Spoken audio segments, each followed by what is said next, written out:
And inspired by one of the pictures that I took on a canoe trip, you can see that dominantly the forest and the river is a big part of this painting. And just a very little bit of the top here, you can see that it was a beautiful day. There wasn't a cloud in the sky. There was no wind. The river was definitely as smooth as a glass. It really was. There was not even a current in this little tiny river in this area. And definitely was a beautiful day to see the reflections off of the tree line. Like everything that you saw double. It was just amazing. It was just like you saw everything in that river as well on top. And definitely this was just at the end of summer here. Fall is just starting, and I'm inspired by this, but I want to definitely change this into some fall colors. And because I know if I come back and visit this little spot here again in about 2 or 3 weeks, it'll definitely have a whole new life of brightness and different trees that are changing, the foliage on the bank and other little areas that definitely were along here. Maybe I'll pop in, you know, some of the areas that you didn't see and create it. Like, this is definitely inspired by, and you know, the reflections is really what caught me that day. And I wish I could just put a piece of that whole river in this painting. I really wish you were there that day to really see everything that I saw that day. The amount of trees that were, you know, starting to lose some of their leaves, and a lot of them were dead. But, you know, there was a lot of birch trees up here. There's a lot of evergreens. Every single type of tree that you can think of was definitely out here up in Canada.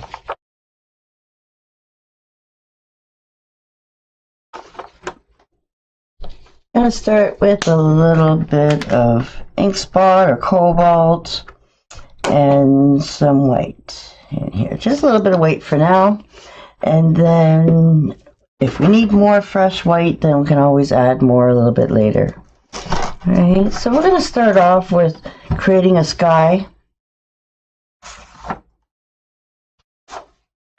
Right, so definitely that's all you really saw was the very, very top. And we're going to use our favorite Donna Dewberry sponge, dampen it in the water for a second just to make it damp.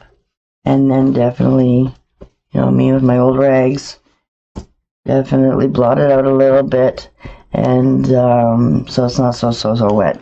And I decided to, guys, I wanted to pull out a big 16 by 20 canvas here today, but you can definitely do this on any size. You can do 5 by 7, you can do 12 by 16, you know, if you really want to upsize it, do 2 by 3 feet or higher, you know, like, I mean, really it's all about proportions and the details that you want to put in there. And definitely I wanted to play around with something a little bit bigger today because it will be a little bit easier for you to get more detail into your painting. The smaller you go, it definitely, you're going to have to downsize your brush. Any strokes that you're doing with a 3/4, you're going to have to definitely downsize to a 16, a 12, 10, you know, really downsize that brush to get the same type of stroke happening with your smaller painting. Okay, so hopefully you'll get that big one out and have lots of fun with it. And definitely it shouldn't take that long, really. It's not a lot of complication to the stroke work. We're going to definitely play around with our sponges as much as possible and to get our background done. And then also our scruffy brushes and fan brushes and different flat brushes that you could use to create some of the foliage here. Alright, so definitely we want to have a good amount of area here. And just find my pencil. Okay, on this white canvas. This canvas is another one of those ones I did a long time ago I wasn't really happy with, and I decided to paint over with white. Alright, so this embankment here, if you look at a real picture, you can see that it's not always perfectly straight. Alright, so your river is going to flow, and it definitely had a little bit of an angle to this river. It wasn't totally straight across, right? So definitely less than half, right? We definitely want to build this river here, you know, high enough so that we can see all these reflections. Alright, so you're definitely going to see what you see up here with those trees are definitely going to be what you see down here too, but in a blurred version. Okay, so maybe we'll come a little bit lower, you know, but definitely lower than half. Okay, so maybe just a little bit lower. Alright, so this area here, actually, that I've done a double line, is actually not too bad of an idea here, because really what is going to be in this area here above it is going to be your grass area, and then up a little bit, this is the stuff that you see right up in your face, and this is just more starting to get further back into the grass area. And then this is where basically your trees are going to be living. So hopefully you can see my pencil marks here. Alright, you'll have some pictures in your step outs of the first step that we have here. Okay, so like I said, whatever you have here is going to be here. Alright, so I'm not going to worry too much about it right now. I'm just kind of giving you a little bit of a heads up. And definitely the only line that I want to worry about is where this water starts. Okay, so not this line.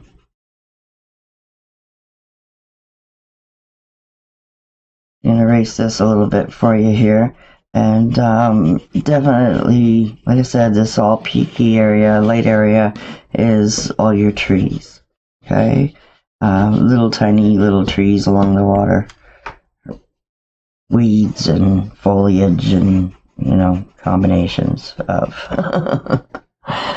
Alright, so definitely lower than half, guys. Okay, the high side, right, is definitely more than my hand spanned. Okay, stretch straight out. And then over here is definitely a good hand on the 16 by 20. Okay, so I just kind of made it a little bit wavy, and top part is going to be all of the focus of the trees, and just little bits of the areas are going to be the clouds. Okay, so here I got my sponge loaded here. Okay, so what I'm going to do is pick up a little bit of blue, and mostly white, guys. I want this to be actually a little bit of a softer blue once you combine them. Okay, so there's no clouds in this sky at all, guys. It's just a blue, soft color, right? Maybe it's going to be a tiny little bit darker at the, you know, above the trees here, just to help us with contrast, right? We're not a photocopier, we're not a camera, we're creating this with paint.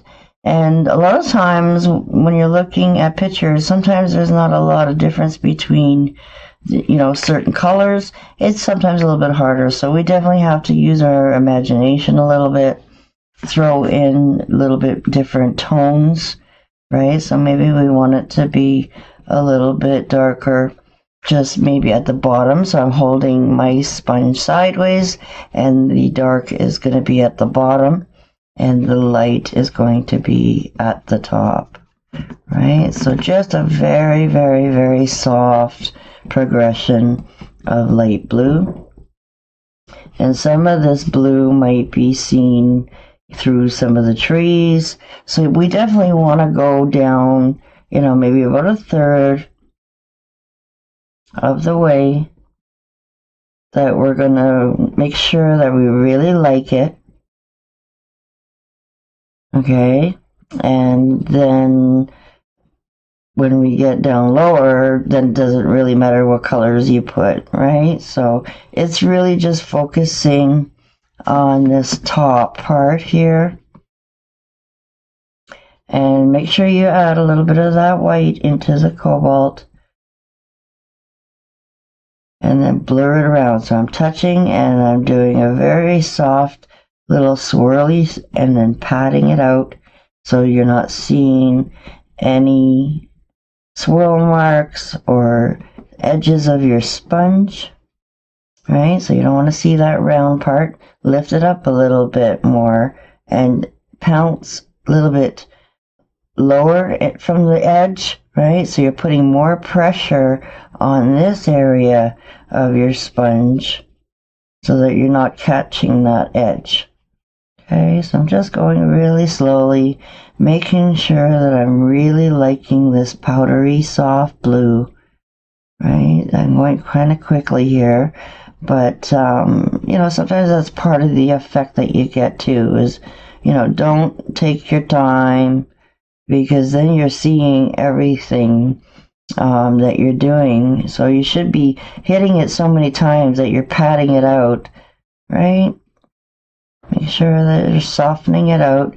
Start over, like if we wanted to add another coat, you know, go finish it, blow dry it a little bit. If you feel like you need a better coverage, you want to try again, then definitely you can go over this blue area twice, right? And it shouldn't be that much of a thick paint that it's not gonna, you know, won't take long to dry. And that's why I love the sponge. It gives you a nice soft look. And if you see some mottled areas that are a little bit different colors, very, very, very gently, you know, that's okay, because that's the way the sky often will look, right? It's not perfect blue, one color of sky. Okay, so now I want to add a little bit of depth into where my forest is going.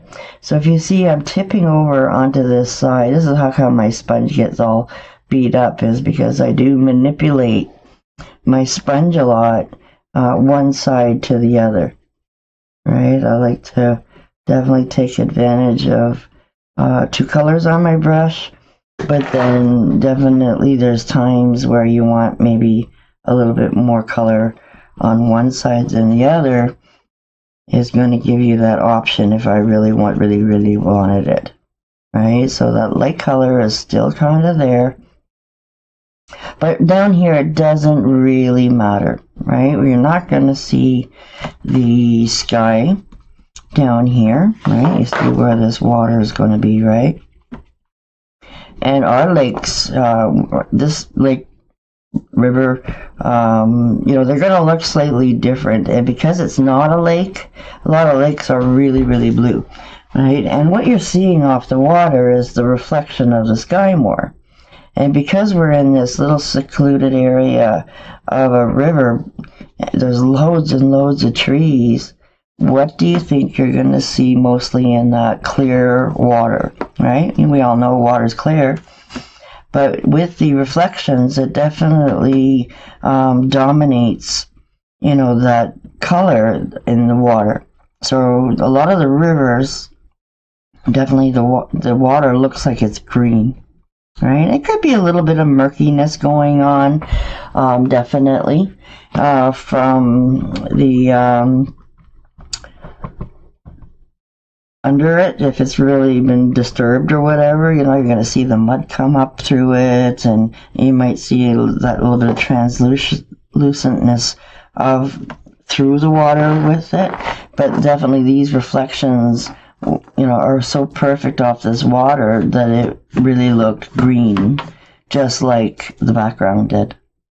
Okay, so remember, I'm just putting this darker band in here. It doesn't have to, you know, be a perfect merge, because we're going to have some variation of all our trees that are going to break all this up.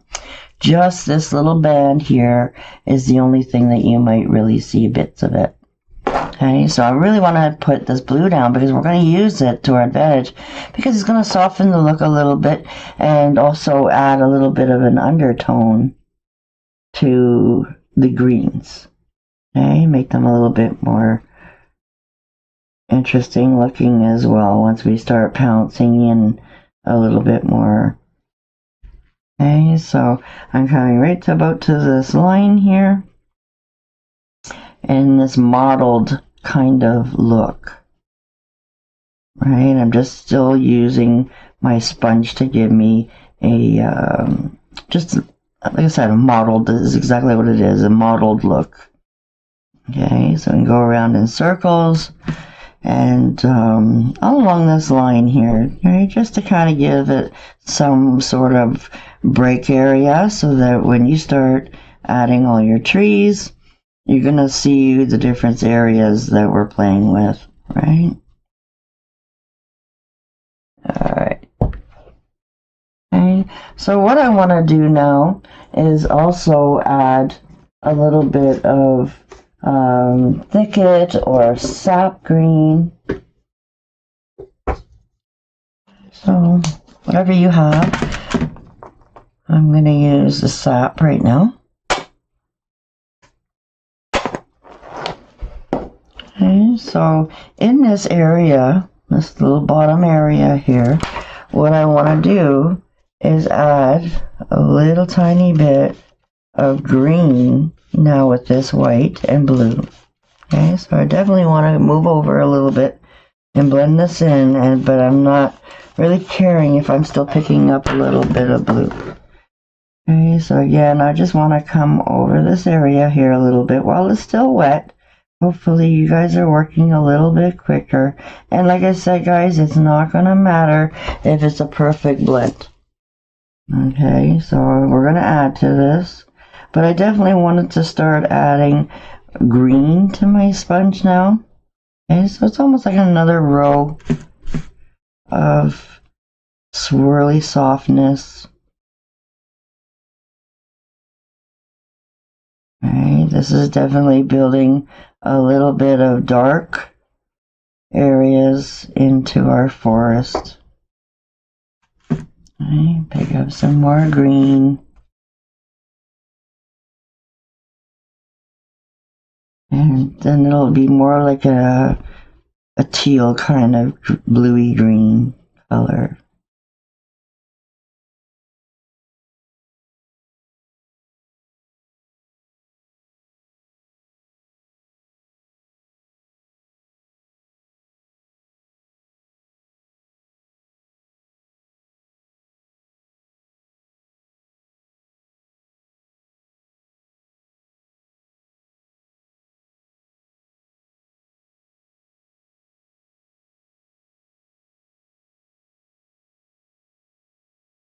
Yeah, definitely, you know, like I said, it's just playing around with adding a little bit more blue, a little bit more green, and it not being totally perfect, right? You don't need to be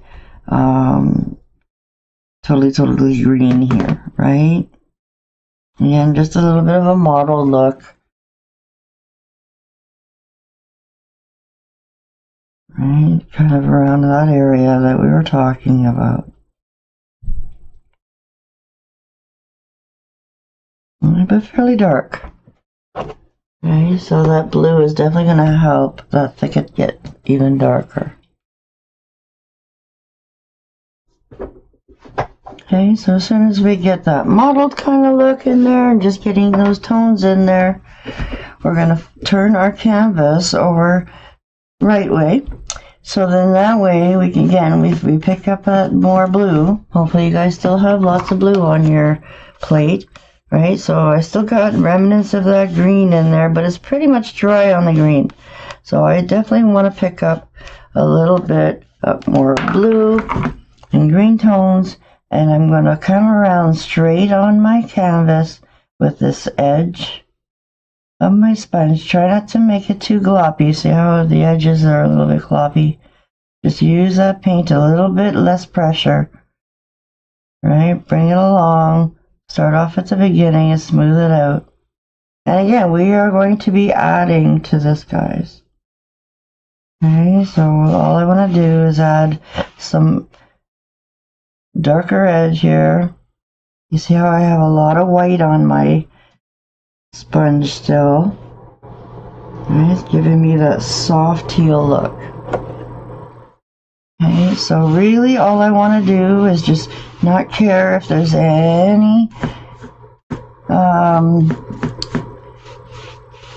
smoothness, right? I can add some more dark streaks in here, and I want to just go very, very smoothly, right? If there's very, very, very subtle movements of lighter areas or darker areas, more bluey areas, right? You just want to make sure that they're very, very, very subtle, right? And here I'm putting a little bit more pressure on the blue side, just coming off the edge, swooping it out, right? Just a little bit of darker color, right? There was quite a bit of white in my brush, or my sponge. Okay, so now I want to flip it around, okay, because it's always easier to kind of pull things away from you, right, in this little skittish little way, right, on top of that white. Oh, look at that blue coming out. This is perfect, guys, right? Hopefully you've got your sponge loaded where you still have that blue on the very, very edge. Right, make it nice and smooth and soft. Okay, so I'm going to turn my canvas straight again so that I can keep an eye on these streaks. Right, so they should definitely be a little bit soft. Right, going over it again a little bit.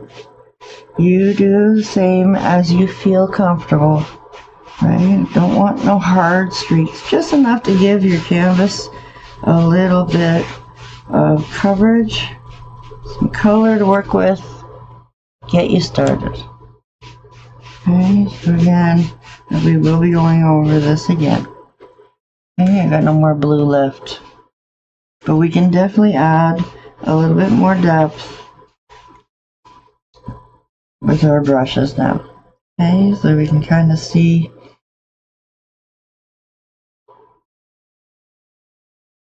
where our areas are going to be. Right, I just used my sponge on the other side too to really soften out any globs. I want this to be kind of smooth. And you're going to see, we're going to add to this, guys, right? We're going to get our scruffies out. But this is basically the little area that is going to be our grassy area, and then further in is where the taller trees start to really grow. Okay, so we're going to play with that some more.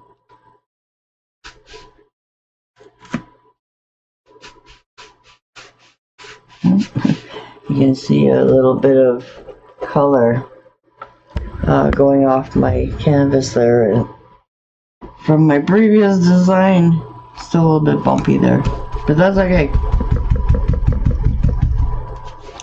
We're gonna add to that. Okay, so I'm not really worried too much, just to see the movement difference, and definitely a little bit lighter here. Okay, so we can pop our sponges in the water when we don't need them anymore, and then you'll be able to go to the sink later and wash them good with soap and water.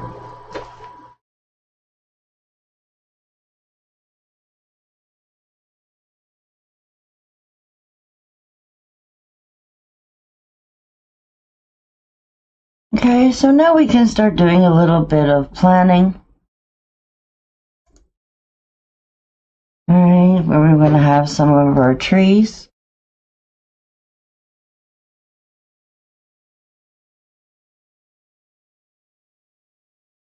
Alright, so we're going to need a little bit of burnt umber.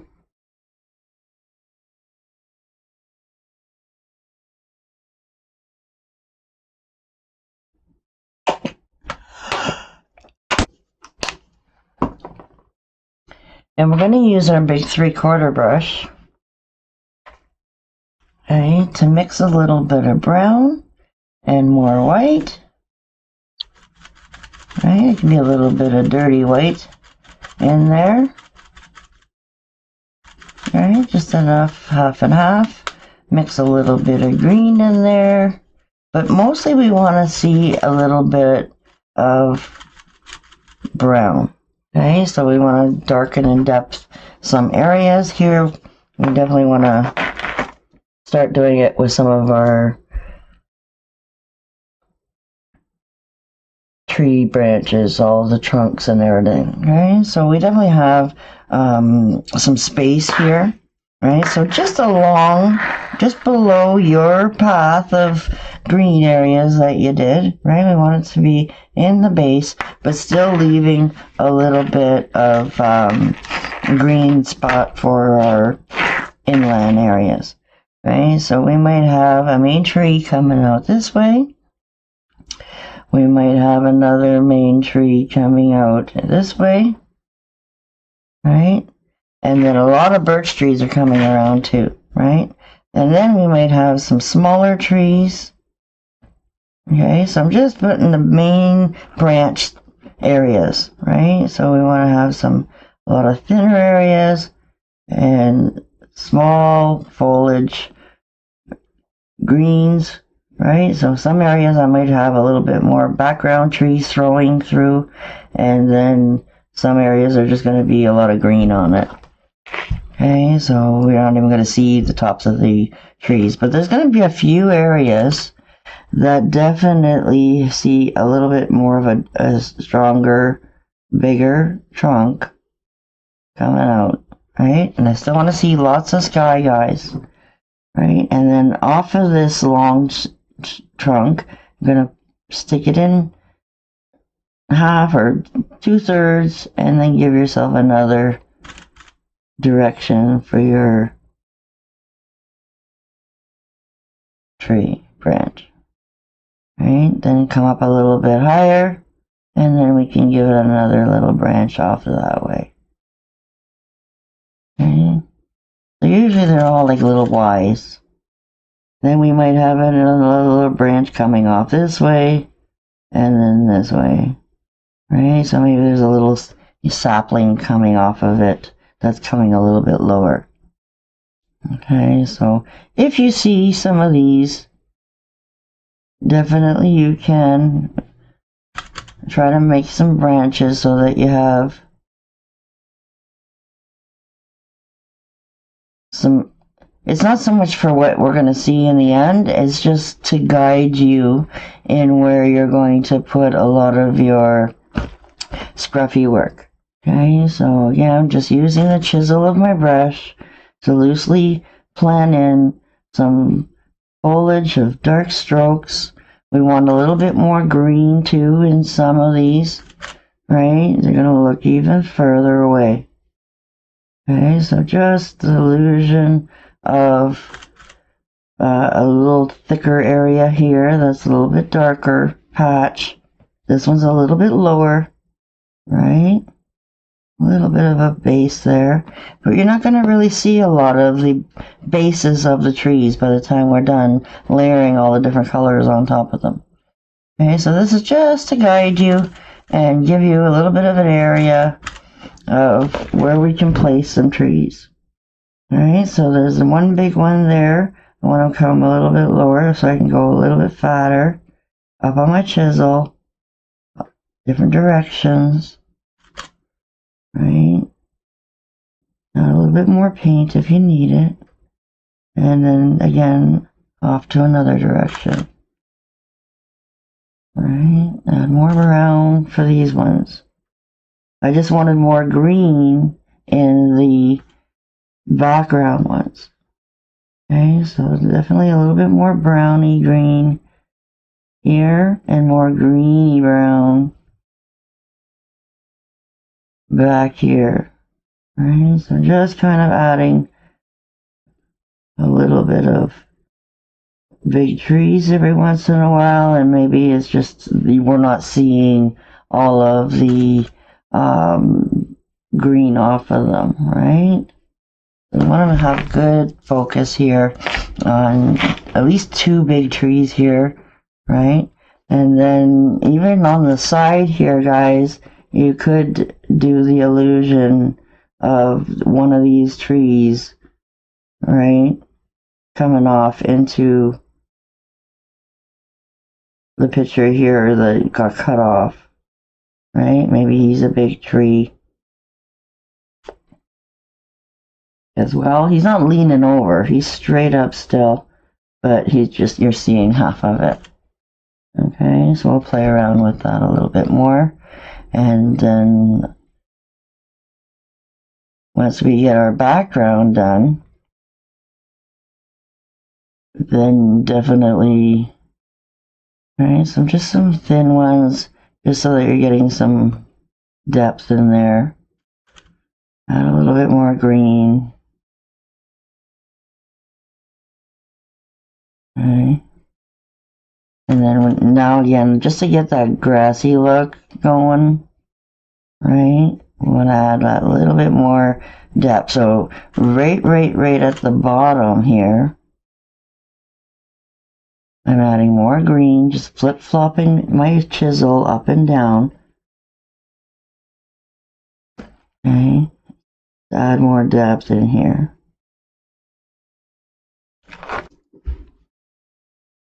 And keep grabbing green. I hardly have anything of white on my brush anymore, but that's okay. I just want to come a little bit lower now. Right, because I want to have a little bit more grassy up and down strokes. Right, and if I have to go over my trunk a little bit more, I will too. Okay, so just lower along that line that you created. Okay, so we still have bits of blue coming through. Is good too. Okay, definitely add a little bit darker green. Okay. So right here is where we have our trunk. So come down a good hand, and then we went off in this direction, and then into that direction for a little while. Alright, just trying to copy the areas right now. Right, so a little bit closer to the shore. Right, we had it going up.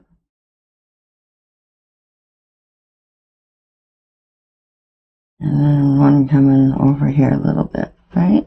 So another good way to double check to make sure you feel good about where your main focus of these are gonna be is turning your canvas sideways, right? And then where you have it going up a little bit, you're gonna see that one as well, right? Just very subtle. So if you're off a little bit and not so long, that's okay. Alright, because by the time we start pouncing our trees, because I want to have a little bit of the same colors that we're going to use. Right, so we've got it pretty good there. However you feel like you can go straight across. I'm giving a good hand space in between because I want to add more foliage back down here as well. Okay, so yeah, that was pretty good in that way. We could add just the illusion of some of those other ones, but see, there's hardly anything left in my brush, guys. Okay, and then I had this other tree that's hidden away back here. Okay, whatever's very dry on my brush. And again, I'm just kind of playing around with the illusion. Right?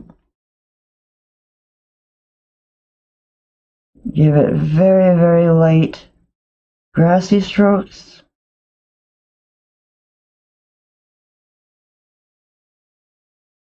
Right? There's very little on my brush, very little pressure. Okay, so I don't want it to look as dense, but I do want to start adding some of this grassy kind of pickiness, just to kind of introduce an edge into the water. Okay. You guys have the step outs there for you of each area that I'm adding to. Okay, maybe I'll bring that down and crisscross a little bit. Alright, just to give it some movement, just a little tiny bit, and in a distorted way, because this is so up and down. A lot of times in the water, you'll see a little bit of change happening. Okay, so again, I'm just kind of flip-flopping a little bit more coverage.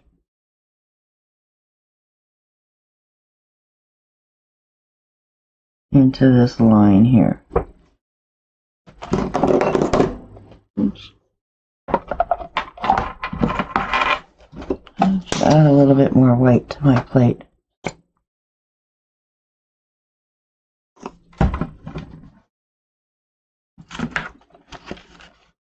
Okay, so if you can't see, like mine, I always tell you, if you can't see, that's because I can't see mine. It's alright, just making sure that you can see. Right, add maybe a little bit more white into your brown. Just a little bit. So that we can see that these are trees that are a little bit closer. Now some of them I'm not bringing the trunks all the way down. Right, I want them behind, really far away looking. Okay, so I'm just adding a little bit more white, maybe just more to one side. Right, there's no real sun here. And, you know, off of here, there's probably more branches, but we don't need to put them in there because you're not going to see them with the scruffiness. Okay, but down here, the odd tree trunk, right, you're not going to be covering all of the base of where you see this nice Y areas here, right? Try to leave a little bit of space in there. And a little bit lighter color on the one side more than the other. Right, so playing with this one a little bit. Okay, so maybe there's a lower branch on that one. Trying to make them look a little bit interesting. Okay, so once you feel you've got, you know, your trees looking a little bit good here, definitely try to make this smaller, but definitely, you know, very similar, and you know, to look like it a little bit wider at the base here. Right, just like you widened these guys. Alright, that's a little bit wider there.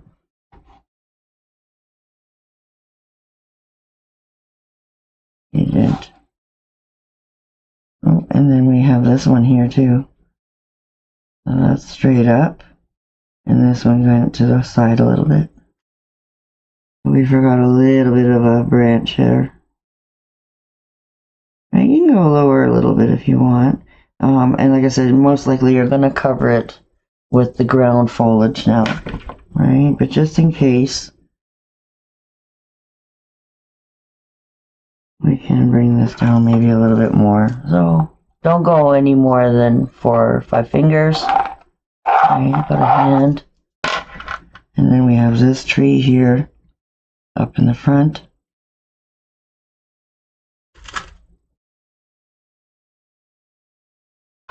I'm going to turn it to the side so that I can feel some of those branches a little bit more. Maybe you can get the direction a little bit more on the side. Right, you're going this way, go this way. Another one here. You're losing one here. Right, so it doesn't have to be perfect, guys, but just try your best to make it close. Right, because the water always will distort things.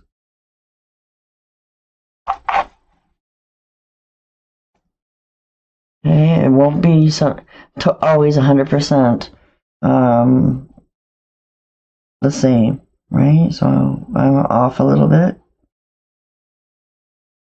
But maybe this base won't even be seen by the time I'm done. So, like I said, I'm just trying to get particular with you guys right now. Okay, so that's a good start to our landscape, giving it some different looks. Oh, I want a little bit more green. But I want it to be a dirty green, guys, like a greeny brown. Right, add a little bit of water in your brush once in a while. Like we've been using this brush for a long time. It might be feeling a little bit dry. Go ahead, rinse it if it helps. Right, so then that way you have a little bit more movement. Floating medium definitely will help a little bit too. Right, but sometimes just giving yourself a clean brush. Right, you wet it down and clean it. And that just enough of that moisture is usually enough. But try not to be too wet when you clean your brush, right? You don't want to be dripping, guys, when you're going into your plate. So always go and put your brush down on a towel. Get rid of most of that moisture, right? It shouldn't be totally soaking wet. And then you can wake up those colors again. Right? It depends how quick you are. Okay, so this is giving us some nice, interesting looks. I'm just trying to play with it, soften it a little bit, right? Maybe I am going a little bit on my side now, right? Just trying to soften that look, right? And then we'll see what goes on after we are done pouncing. Okay. And we could go a little bit darker. Oops, I went blob down on some brown. Just pull it up. Okay, so now I want to add a little bit of that softness with that flat brush look. A little bit lower. Well, it's a little bit higher technically. But trying to match the bottom. Adding some depth. And adding a little bit of that same movement that you were doing before. Just kind of sneaking it in around my trees. Okay, maybe we will lose a little tiny bit of floating medium with this side. So this background color should be dry, so that you can do a little bit of a wash over it, and hopefully you'll see a little bit of that, those tones, those lighter tones.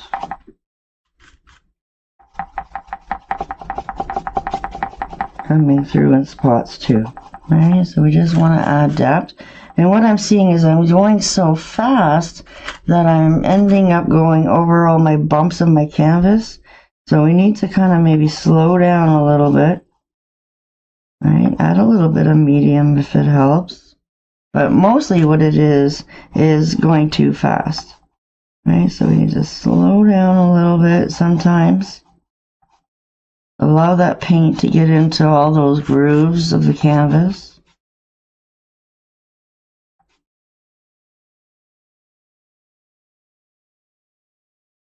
Some areas might be a little bit more browny looking, a little bit darker looking.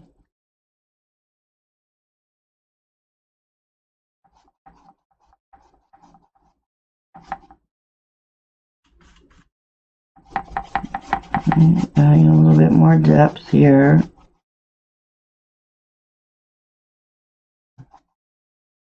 Okay, so you see how I have all these little odd branches here, places that are still a little bit higher in the reflection. Right? We have some really tall areas. You know, we can definitely try to match some of them.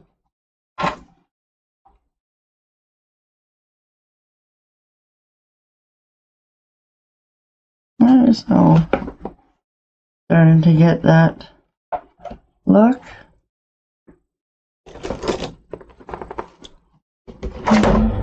Keep going and looking at it sideways to kind of see how you feel. Right? Once you look at it sideways, you can kind of feel that maybe you want a little bit more stronger strokes in certain areas. Right? Just to break up.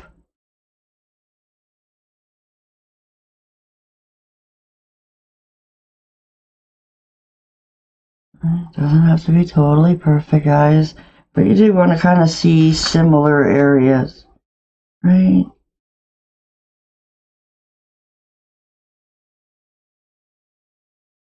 Take a picture of it, and sometimes when you see the picture of it, you can tell maybe that you're missing a little bit.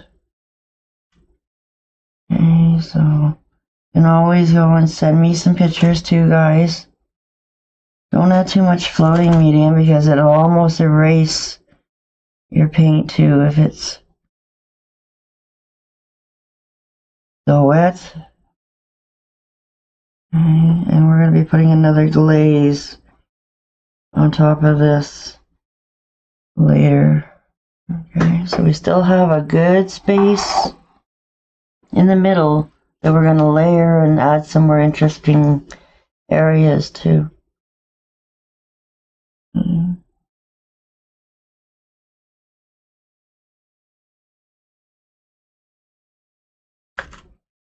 Something doesn't make sense over there. You add too much. Definitely. Maybe adjust this one a little bit more.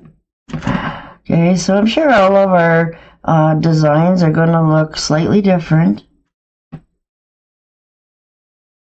Right, I gotta put this back here again, straight so I can see what I'm doing.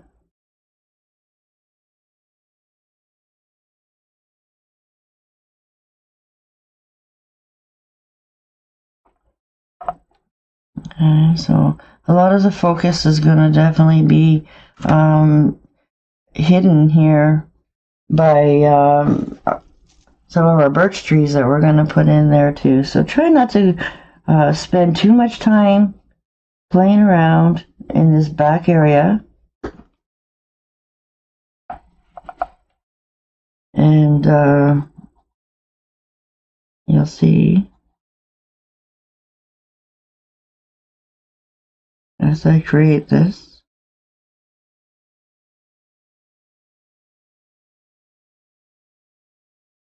Try to lighten up that tree a little bit.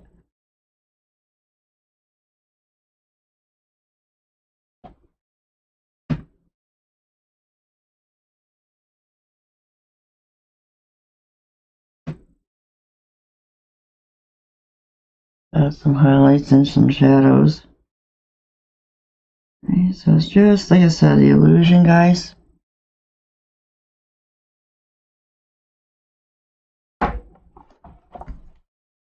In the water.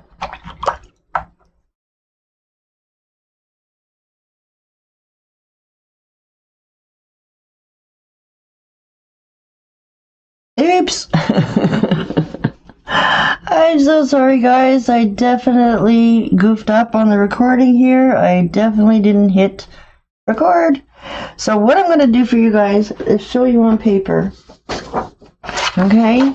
So I played around a little bit with my scruffy brush, my large one. Alright. And definitely we need some sap.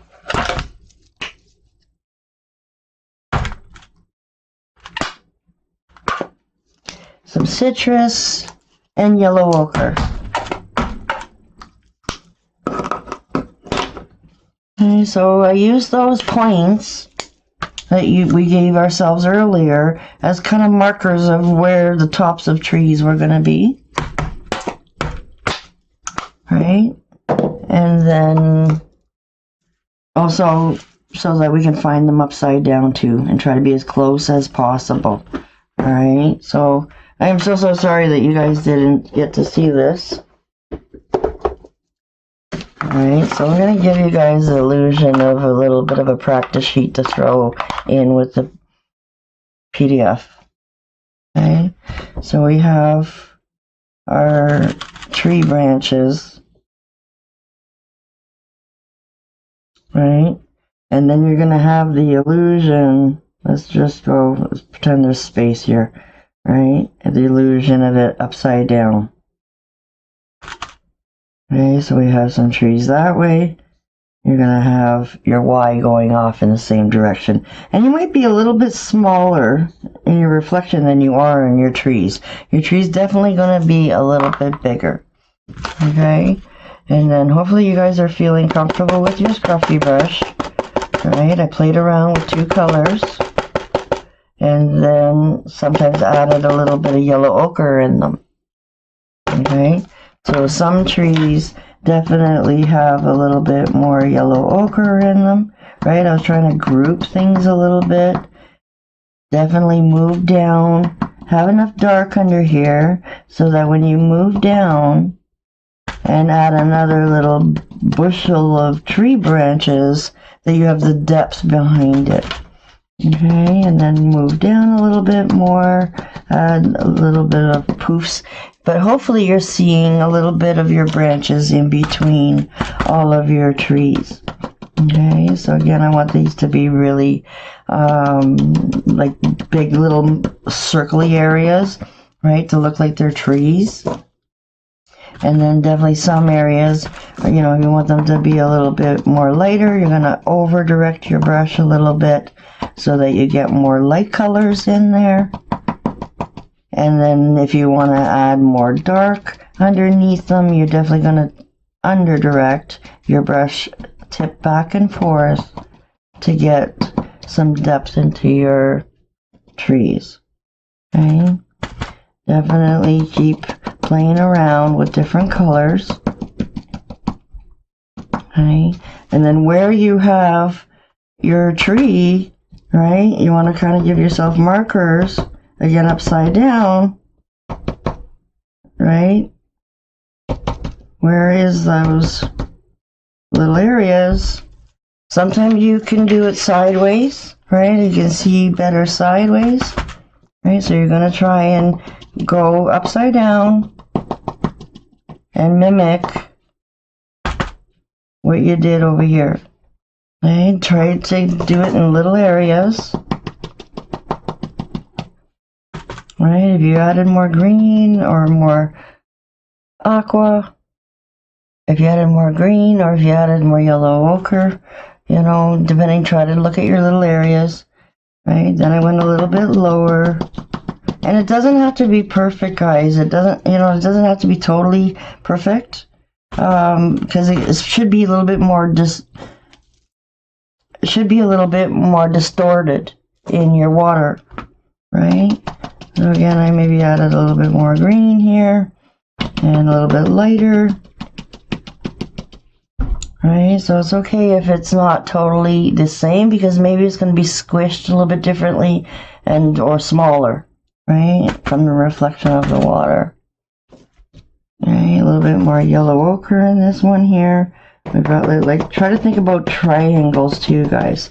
Right, so if you did this in a little bit of a triangle, then maybe you'll remember that you did this side first. I'm running out of yellow ochre, but hopefully you guys get the idea of trying to do a reverse look. Right, as close as you can. Doesn't have to be, like I said, doesn't have to be perfect. Right, and then as we went a little bit lower, we were starting to add different foliage with maybe a little bit more white as we came in. Okay, I'm running out of paint on my brush. So whatever you do this way, do it right away this way.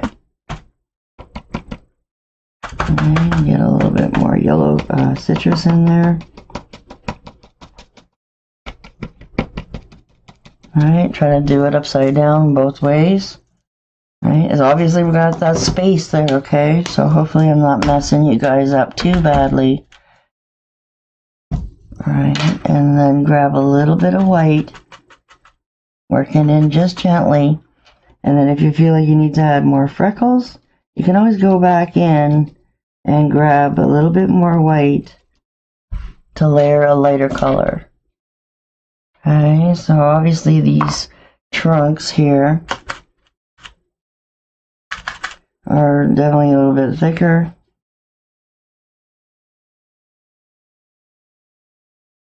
Right, so just trying to give you guys the illusion here of the water.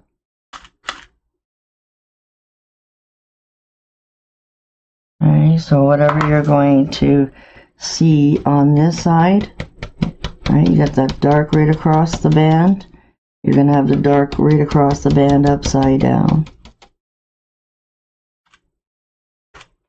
Alright, freckle a little bit. And then it can be muted and softer on this side. Alright, and then we played around with a bunch of different colors, okay, that I'll show you throughout the video.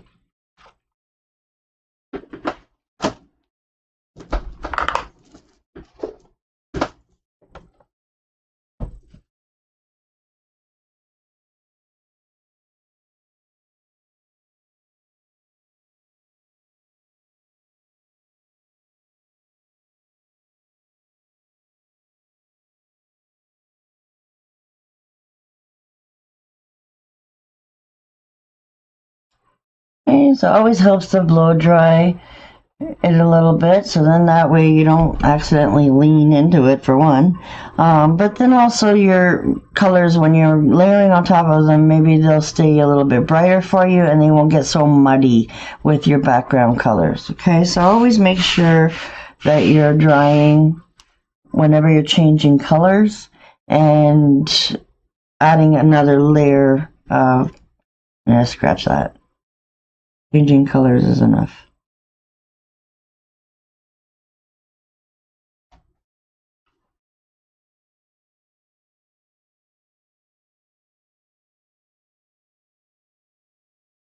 Okay, so you can already start to see a little bit of the illusion of the reflections.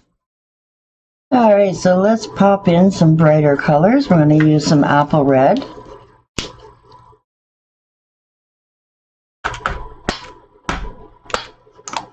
And we're still going to pop in some of that yellow ochre. And I also want to pop in a little bit of moon yellow, just to brighten things up a little bit.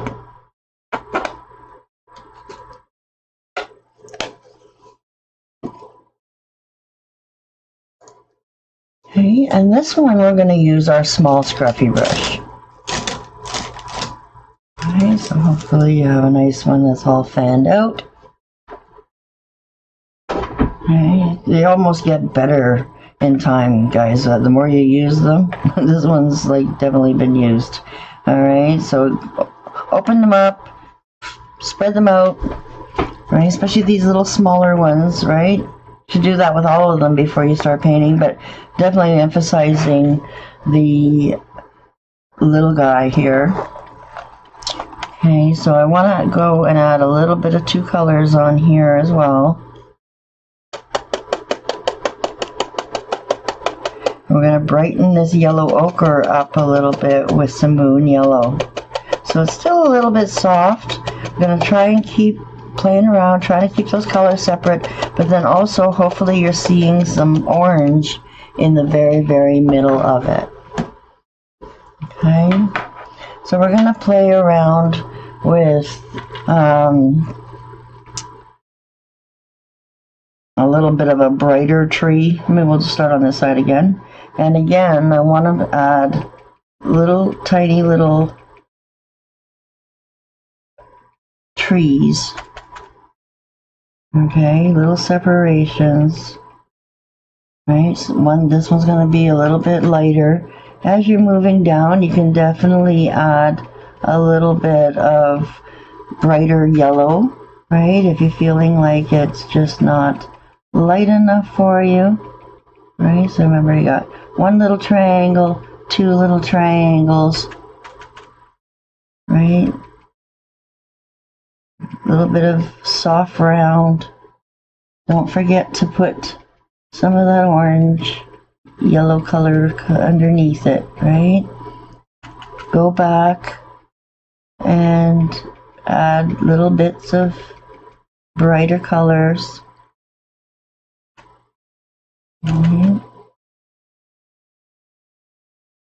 little bit more separation in here so that you can maybe see a little bit more greens. Right, make that one a little bit bigger. Right, so this one's a little bit smaller, little flecks in them hopefully from your smaller brush. Right, go back in and lighten it up a little bit with some brighter colors. Right, little pops. If you have to add just a little bit of white into your moon yellow, just maybe a little bits on the top, brighten them up a little bit. Right.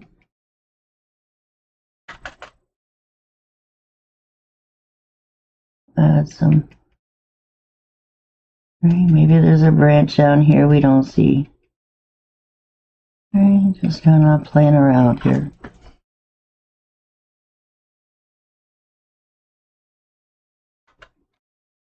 Alright, so we're going to go ahead and do this at the same time so that we still have it fresh in our mind. There was one up about here. Right, you gotta really watch you don't get too much dark in your brush when you're doing a smaller scruffy. And over to the side a little bit. Move up out of your pile if you need to. Right, a little bit lower.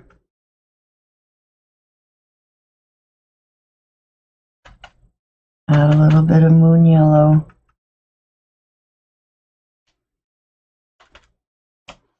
Alright, so I don't know if I can do it better upside down. Right. And a little bit lower again.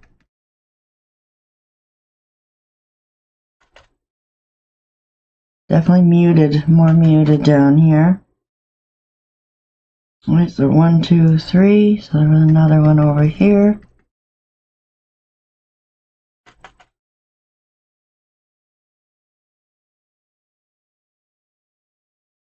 I'm gonna mute my branches out a little bit more, but not too much. Oops. Hopefully you don't have too much paint on your brush, guys. You don't want it to be too gloopy. Okay, so you see a little bit of branches there. 1, 2, 3, 4, 5, 6. 1, 2, 3, 4, 5, 6, 7. So we definitely have one more, a little bit wider lower. So let's add one over here in front of our branch a little bit more.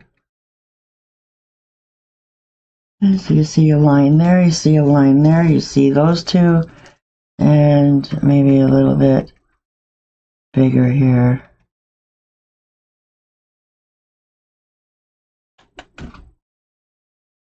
Okay. Definitely not exact. Alright, so do what you can. Keep playing with both of them if you need to. Oops, I definitely did this one a little bit off here. Alright, that's okay. You'll see in the end. I can actually play around a little bit more and add more foliage, definitely. Right, so I'm just kind of playing and building this as I'm kind of dreaming it, you know, to be a few weeks from now. Because when we went canoeing, definitely it was still too early to see all those bright colors. Right, and then once we have so many different things going on with our painting, you're not going to see little differences like that. Okay. I want to add a little bit more berry wine. And I'm just going to wipe out my scruffy brush, guys. Don't put it in water. Just wipe out some of that color. And these ones, I definitely want it to be a little bit of a darker red. Okay, so we can use the berry wine and apple red. And just a little bit of berry wine at the bottom. Okay, so again, this one maybe be a little bit different placement, right? So again, a little bit more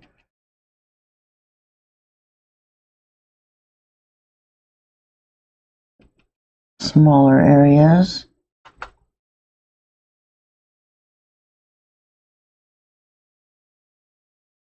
Right, if you have to stop and do little areas at a time, right, then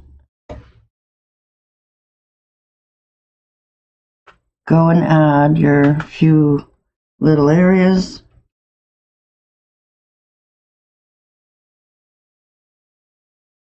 Okay, just go to the top of those lines, guys.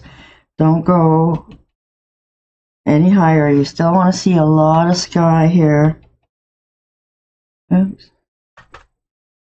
And get those darker colors in there. Right, and then move down a little bit at a time.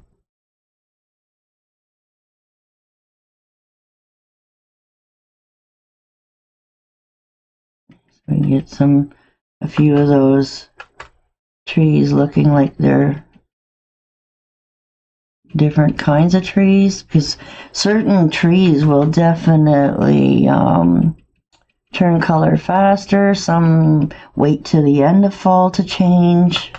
Right, so we got lots of different types of trees out here, right? So maybe this is a big old maple. They love to be really bright and very full. Right. We got another one a little bit lower. I brought this one out a little bit wider.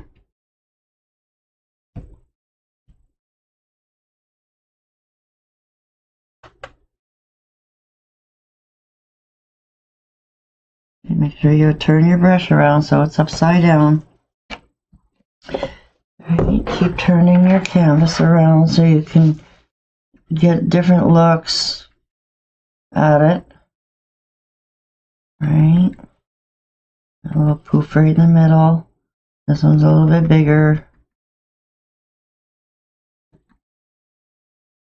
Alright.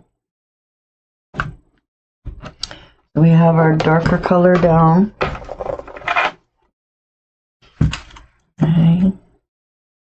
With our scruffy brush.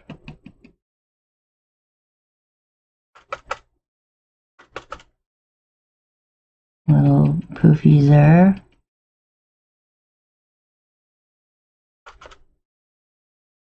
Okay. Whenever you want to add a little bit more of a highlight, like it's two little poofies, just add just that little bit of moon yellow. Okay, but we're definitely going to add to this a little bit more. Okay, I'm going to do a little bit of flip-flop. Okay. Just using the scruffy to get our base color down. And too much of that berry wine. Make sure you brighten it up with that apple red. Alright. Okay, so we did have that other tree here that we forgot about. Alright, get that bright red.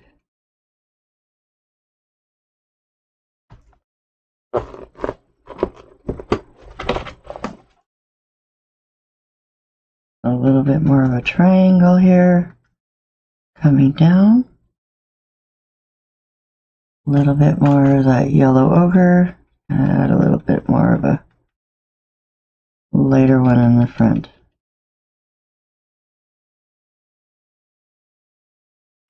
A little bit is over the trunk, hiding the trunk.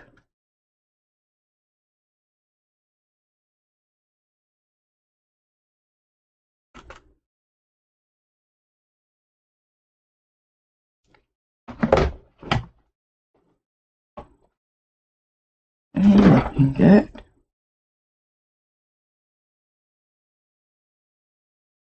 Okay, so that's all we're gonna need for that right now. And if you have a smaller brush, like a 6 or an 8, right? I'm gonna use a 6. And what I want to do is just add that little bit more dimension in this tree. So we're going to go and multi-load our little brushes with a little bit of yellow, moon yellow, and apple red. Okay, so as long as you have 2 colors on your brush. Okay, and I want you guys to flip and flop in here so it really looks like a different tree. Right, just flip and flop. Keep grabbing a little bit more of that yellow every once in a while. If your trees are dry, then you might need to add a little bit more of your apple red. But if your trees are still wet, then maybe all you need is a little bit of yellow ochre in your... Right, so I'm just kind of flip-flopping around, just adding different looks. Maybe a little bit of smaller little flecks here and there. Alright, if you see, I'm just keep adding more yellow because I'm pretty much wet on wet here. Alright, so again, just kind of far away leaves. I definitely wanted this one to be a little bit brighter red. Alright, just break it up a little bit. Tip with that yellow. This one's got a little bit too much paint. Alright, so just kind of flipping and flopping, trying to make all the trees look a little bit different. Right.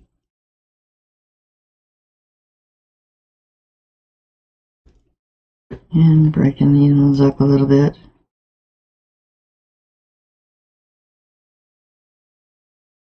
These ones might be a little bit more dry by the time you get to them.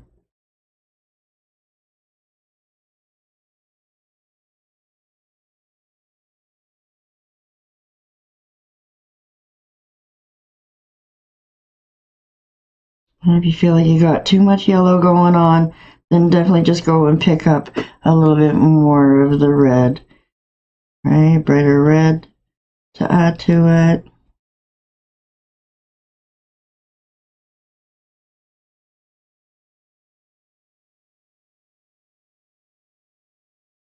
Flip, flop, flop. And just using your smaller little brush to give it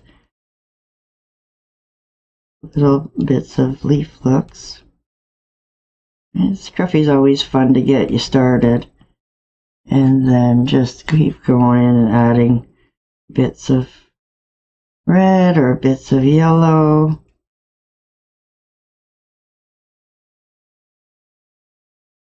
Like a little bit of a, hopefully you guys are seeing all this bottom part here.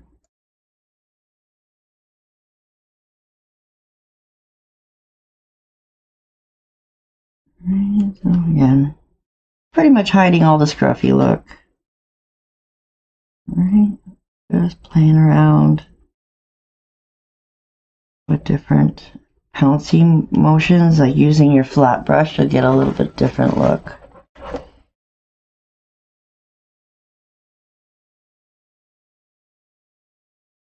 Okay, so let's turn that around.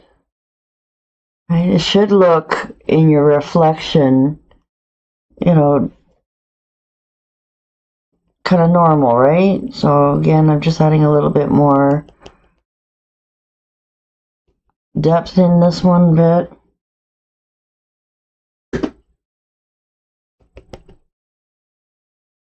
And then look at it this way again, right? So as long as they look good and looking like little trees.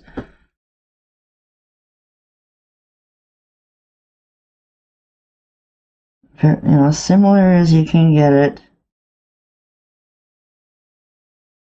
But this side should definitely look better than the bottom part. Can't say that enough, I guess. Alright, so again, I'm just trying to play around with the edges where it's very scruffy looking.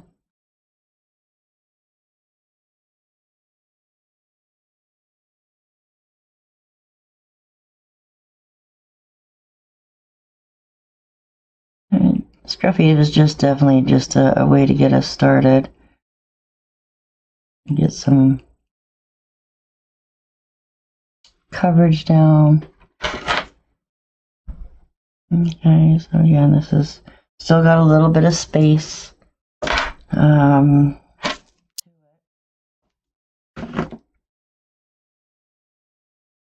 changing it up a little bit. And then we gotta add a little bit more foliage in the grass area now before we put our birch trees in there.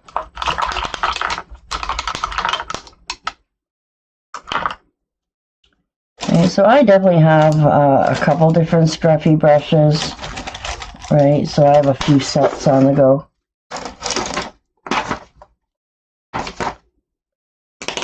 So hopefully you have another dry one, or dry it really well on a towel. Okay. So I want to add a little bit more. I maybe can get you guys a little closer for this one.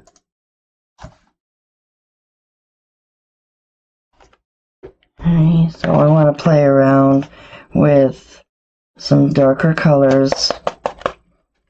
Right, get some of that berry wine and apple red, and then we're going to lighten it up a little tiny bit with some yellow ochre. I'm going to try to make it a little bit more orangey. Alright, so first I want to actually do a little bit of foliage here with the berry wine on the top. Right, make sure that you're leaving enough area in between so you're getting some lighter areas. Okay, so again, we want to copy that.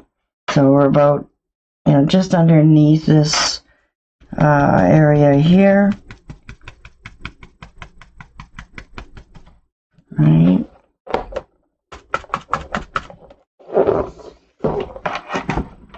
Just flipping myself sideways because I feel like I can get a better copy here.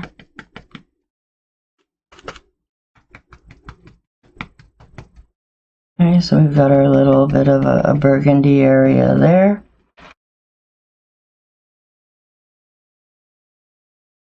Whatever you do to the top, you got to do to the bottom.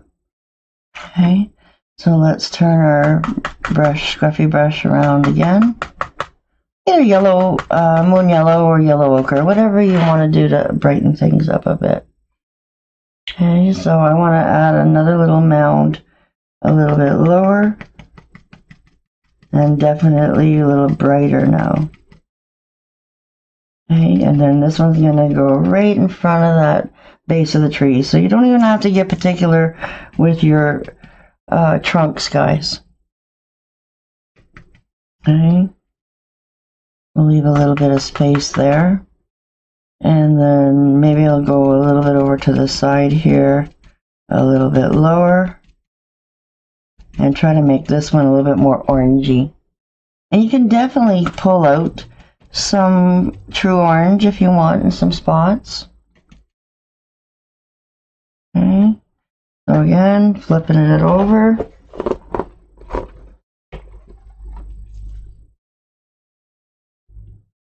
Trying to remember which side is which. Okay, so I'm all the way over here and a little bit lower on top of my tree here. Then I go up a little bit higher. And a little bit lower. Right, so you see how I go slow, right? Trying to map out the width. And then now I'm going to straighten it out a little bit. Right, come back and freckle if you have to add a little bit more brightness on the top. Right. Play around with both.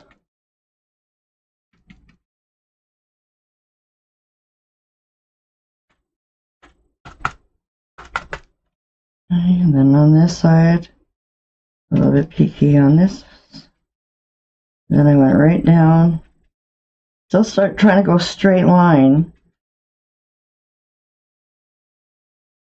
Right.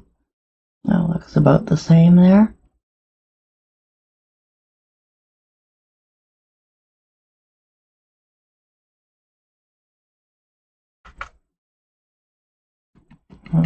Adding a little bit more flex.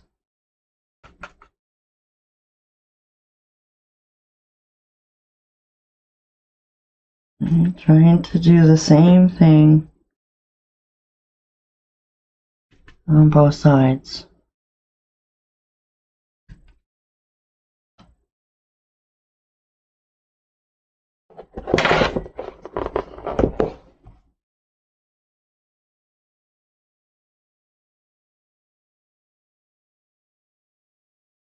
And it's getting a little bit brighter. Okay, so now I want to go and add more foliage, and we'll try and play around with our fan brush.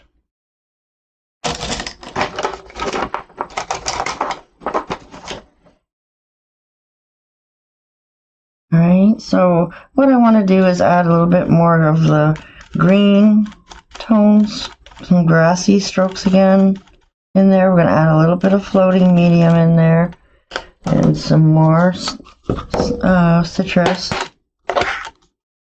Going to do things with one hand.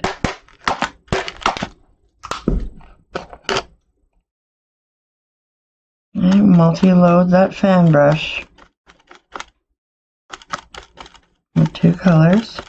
Again, adding a little bit of that yellow ochre to change the tone to more softer, muted fall colors. Come in and grab some floating medium. Right, sometimes we have to grab the tips of the floating medium on both sides.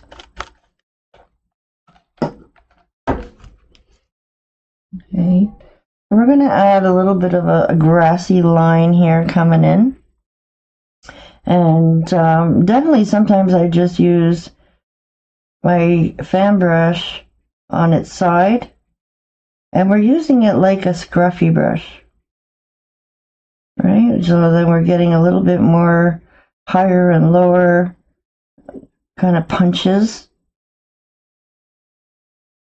right? And I want to grab some dark all the way down to the bottom here, add a little bit more depth into our line there where the ground starts, right? And then add a little bit more flex on top.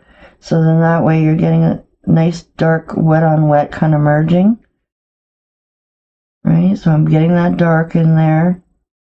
Even just swooping it side by side is fine.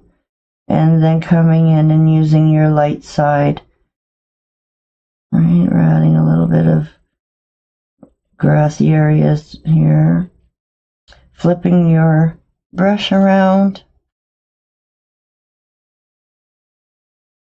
Right, again, adding that dark.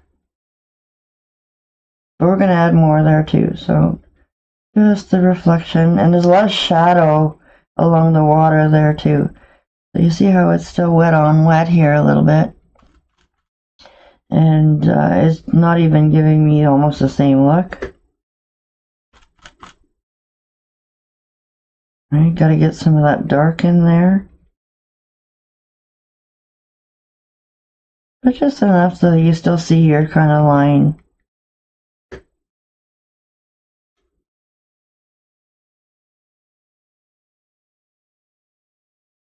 It's getting too dirty. Get a little bit more brighter citrus in there. And it's just patting up and down with your flat brush. Right, just giving it a little bit more skinny look. You could have also do this with one of your 3/4 brushes too, but I really wanted it to be a little bit fuzzy. Alright, so again, not as perfect on the bottom.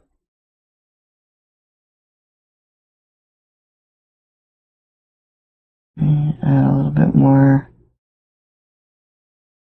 Flip, flip, flip, flip. Right, we're trying to make it look a little bit similar.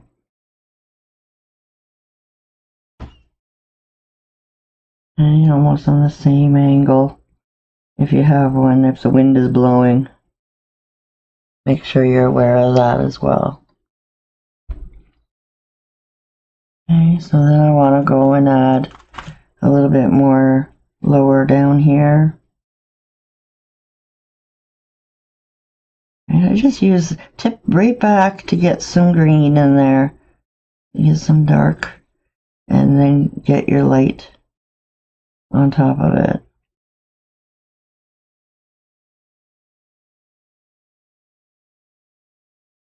And I want to add just a little bit more looks, but definitely just wanted to pop in a little bit more here. Right.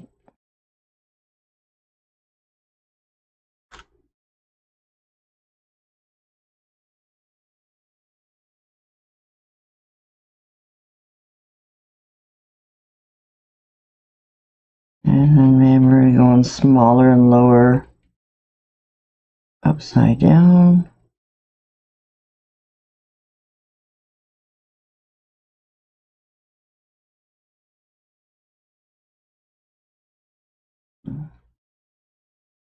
Let's see how that's starting to look.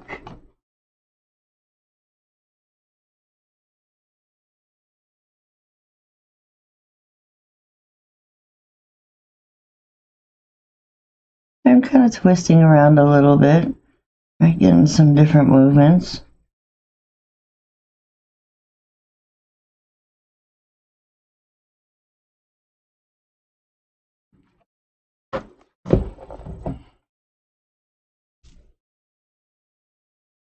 And it's really a loose kind of look. You'll see at the end that it's, if you squint your eye, you're not really focusing on anything in particular, right? I was not striving for perfection,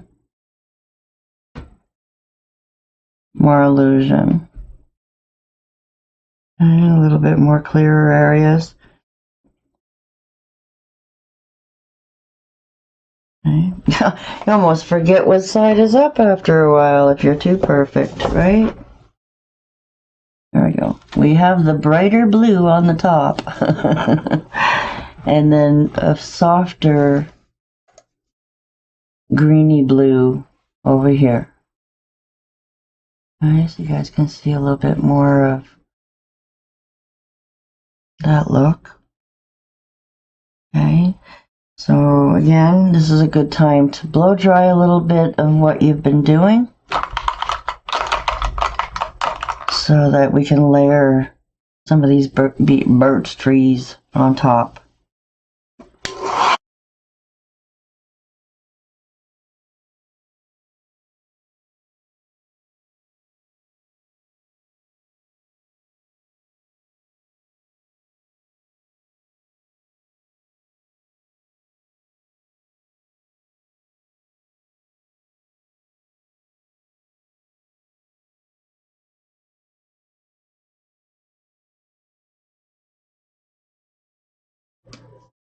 Alrighty, so we're gonna need some more brown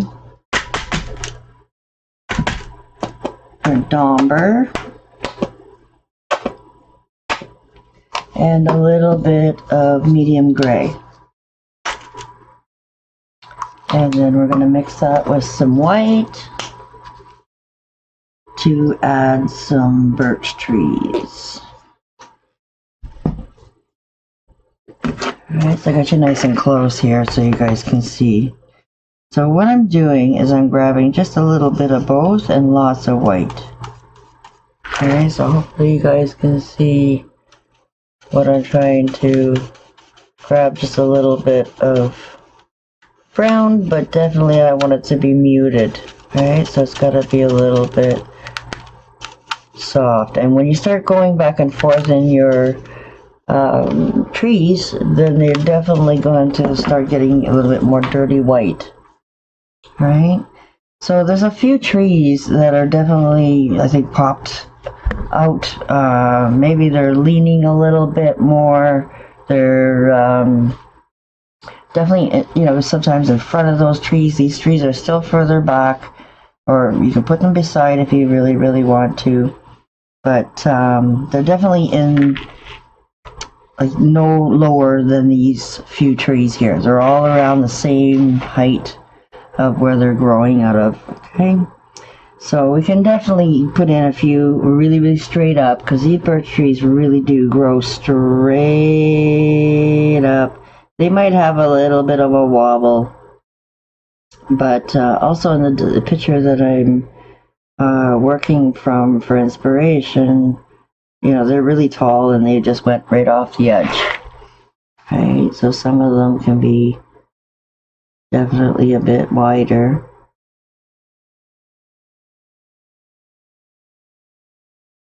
Right, and they're going to go right through.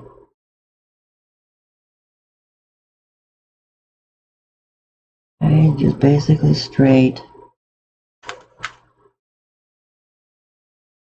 And what I try to do is grab a little bit of that dark on the both sides. Right, so you're coming down on your chisel.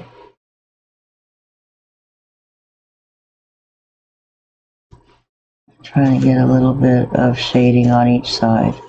Okay, so we're definitely going to add to this as well.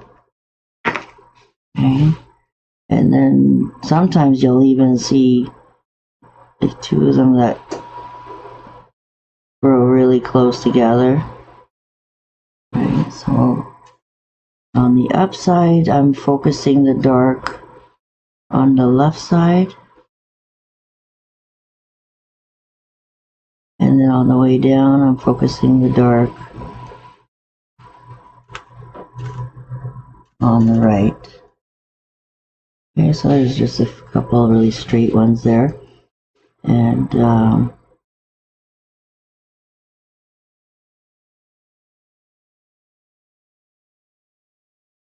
little bit more coverage there.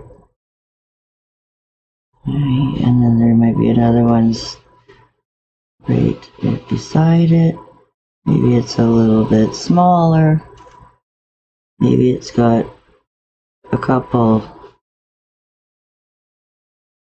little branches up high. Maybe we don't see these branches, right? They're straight up and really, really tall. Right? They can definitely go over each other.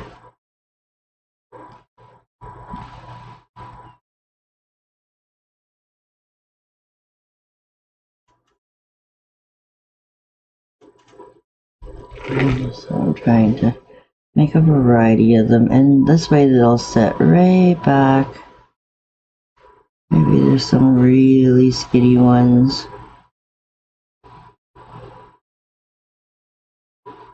A little bit smaller.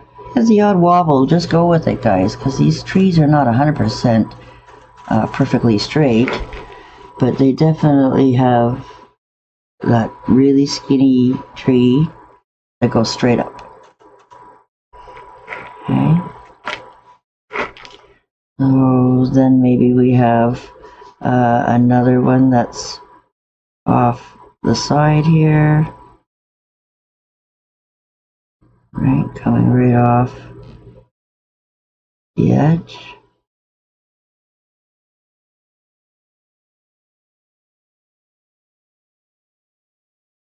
Oops. This is a nice thing about having your painting dry is you can erase if you don't like anything.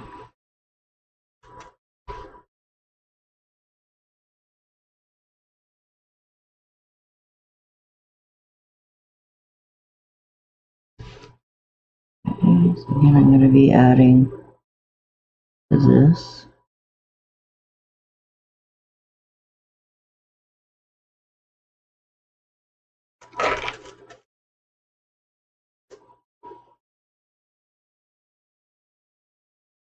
And some of them are dead, maybe they have more brown to them, right? Or they just lost their leaves already. Just try to get as skinny as you can, and then definitely we can change to a liner brush to add more branches, right?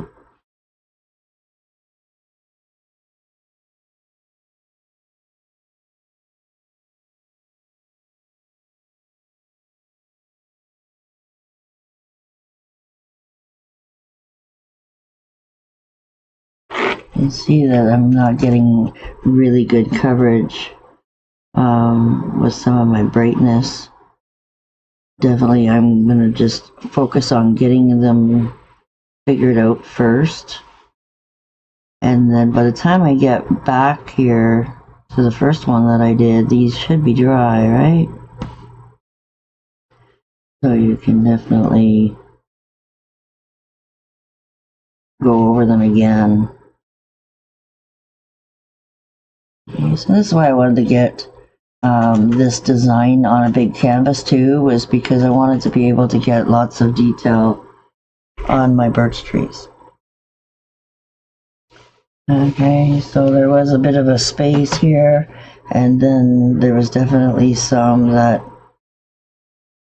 went straight up on the side here.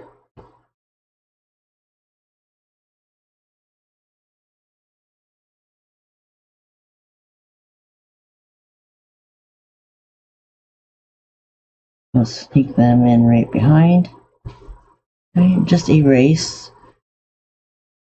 so that you can sneak them behind. Right.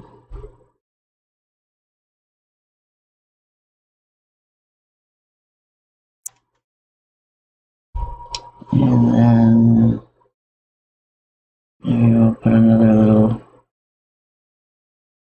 little one there.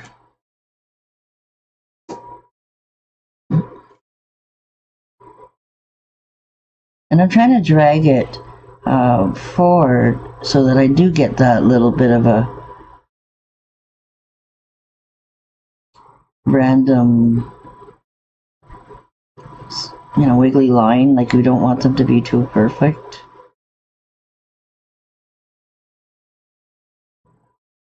Okay. Want that little bit of a soft brown.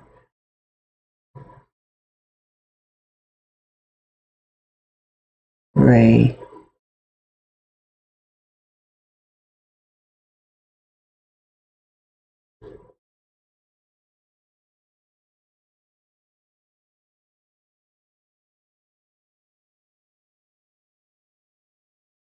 Always pull these down just a little bit, just in case.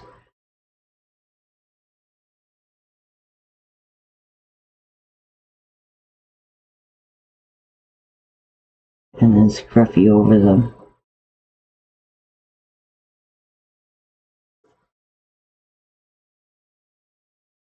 There you got a nice shadow when you crisscross some of them. Some of them will do that.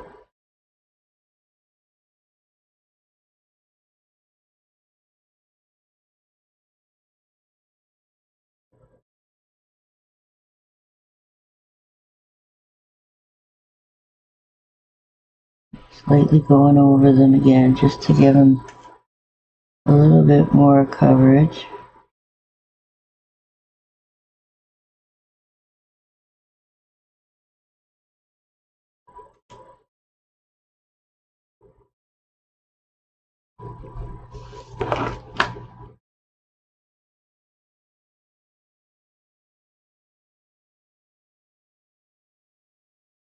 Okay, let them be so random with your color. Let those streaks happen.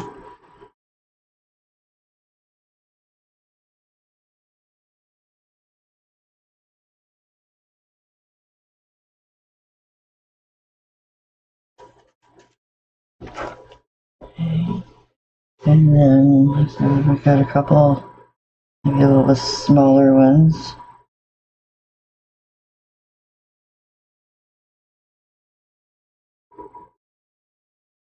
Some of them are definitely a little bit grown around things maybe, and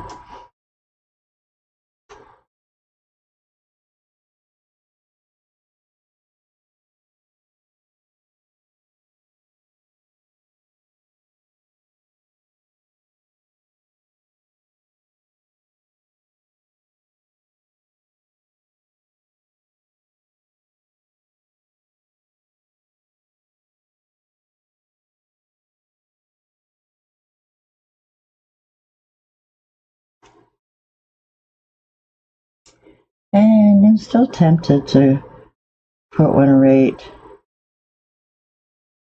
over here. Right, having the dark as the top and leading with the white behind.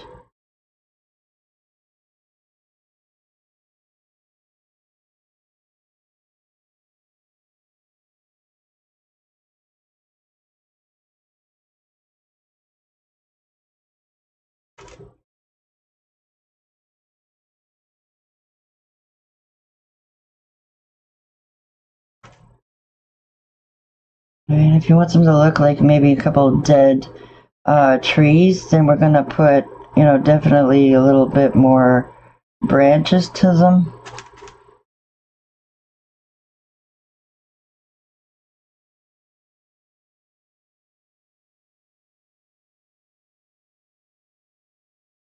Right, so it's gonna be a little bit more darker brown tones.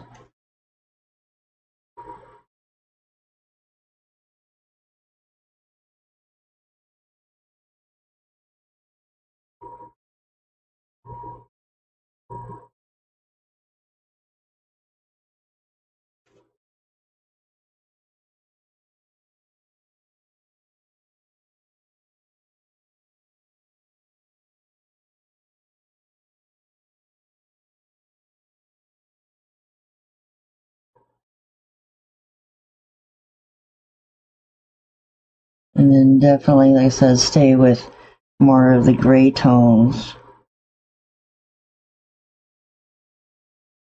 With more white.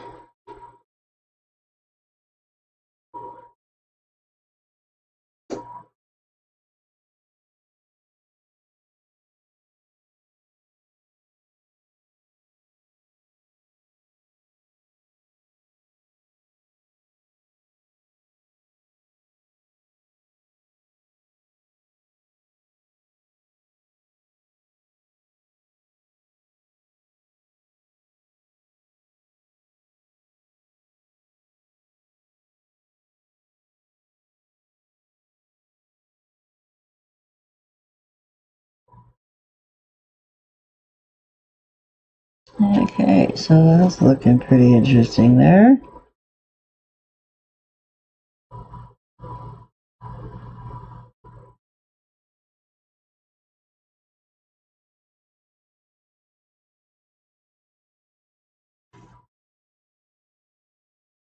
Nice and slow.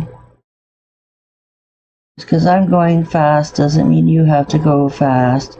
Definitely as fast as you feel comfortable getting those lines in. I love erasing if I have to, right? So, oops, like that. Either you're going to make it a little bit wider, or you're you're going to erase. Right, so every tree has its own unique look.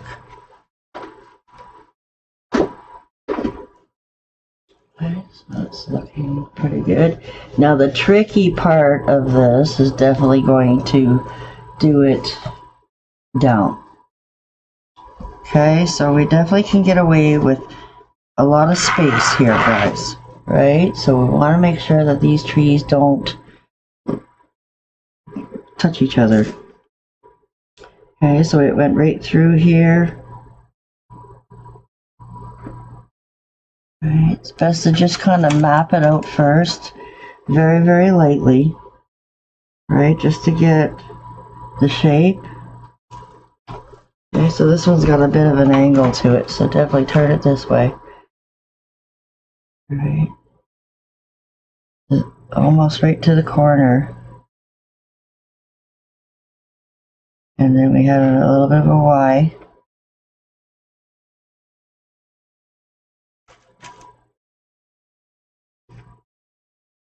Right, and then this one goes in this way.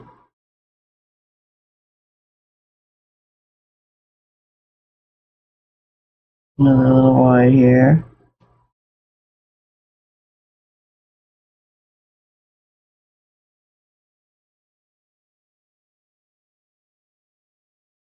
Another little, right, we might not be 100% right, but that's okay. By the time we add water to this, remember this one's going to be the dead tree.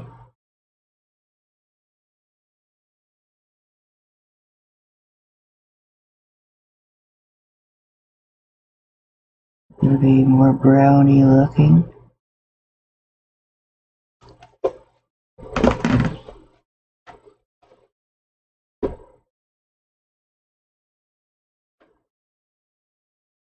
And the reflections are always slightly smaller, guys, so don't go as big. And if you found yourself getting too big, then definitely go up and make the up one a little bit bigger. Right, so that way.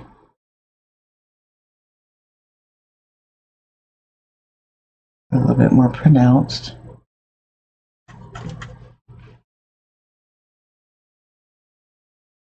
Okay, so about here, going right off the edge. And I almost did do like a little bit of a curve on this one.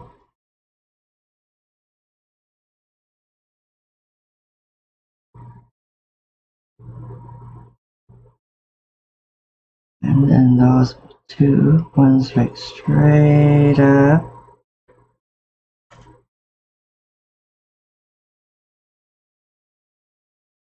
A little bit of an angle. Right, so you see how I'm just kind of mapping out where they're supposed to go first. Make sure that I'm happy. If I'm not happy, I'd be erasing. Right, so again.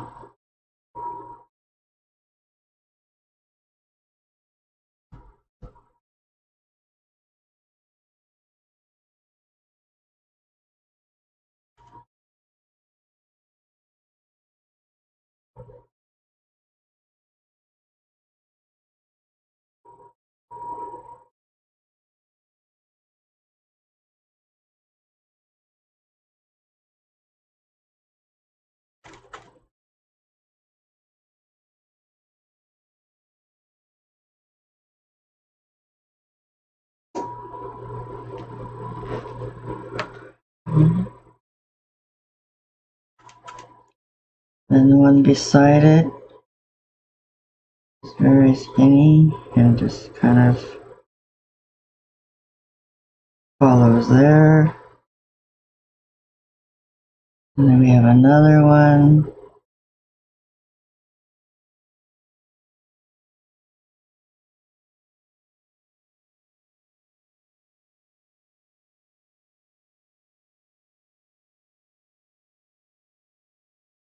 And we got some bigger ones. And again, they're probably going to go right off the bottom, even though you see more details on top. Okay, because the illusion of the picture you're focusing on the top part and the water, but not the not so much the bottom, right? So this is a smaller half, so you may not see all the same, like this little X that I have here, little Y here. You might not see all of that at the bottom of your reflection.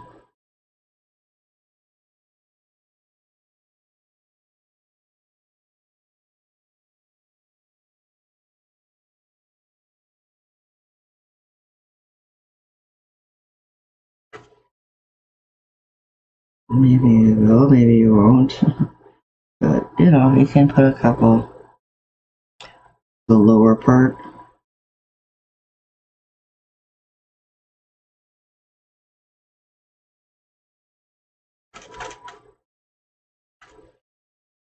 And then we have coming out of the redness, right? We gotta make sure that we stay here. So you see how much space is less on the reflection area.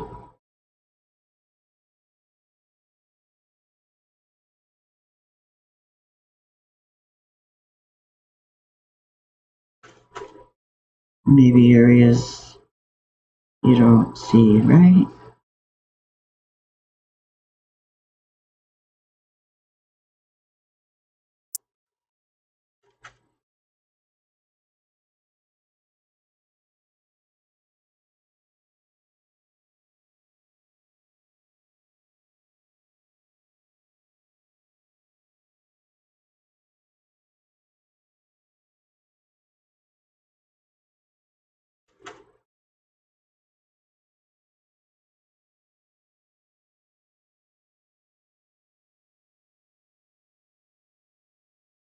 Okay, so that's with some of our birch trees. Like I said, take a look at it.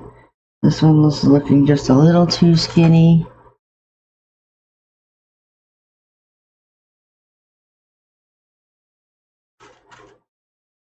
Right. See how they look too.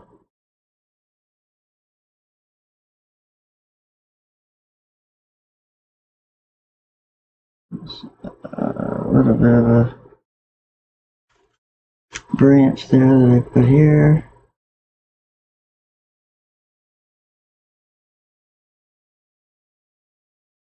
And you definitely don't have to worry about them being as bright.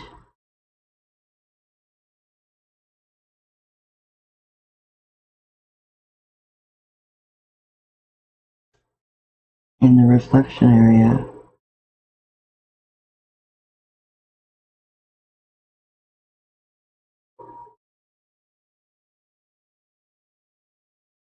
And it can even be more wobbly, right? So if you're not so neat with your stripes, if you just make sure the top ones are a little bit more neat.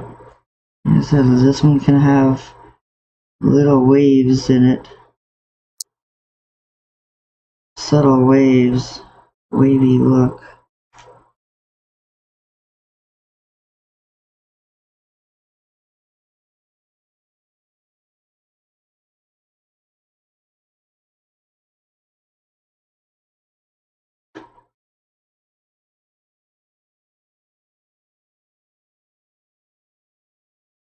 I hope this is not too much for you guys. A lot of simple stuff, but definitely always wanting to bump you guys up.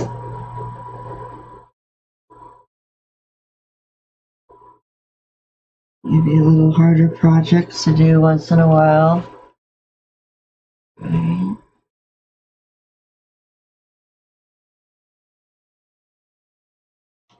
Okay, so now we're going to add some little bit of details to our trees. So we need a little bit of black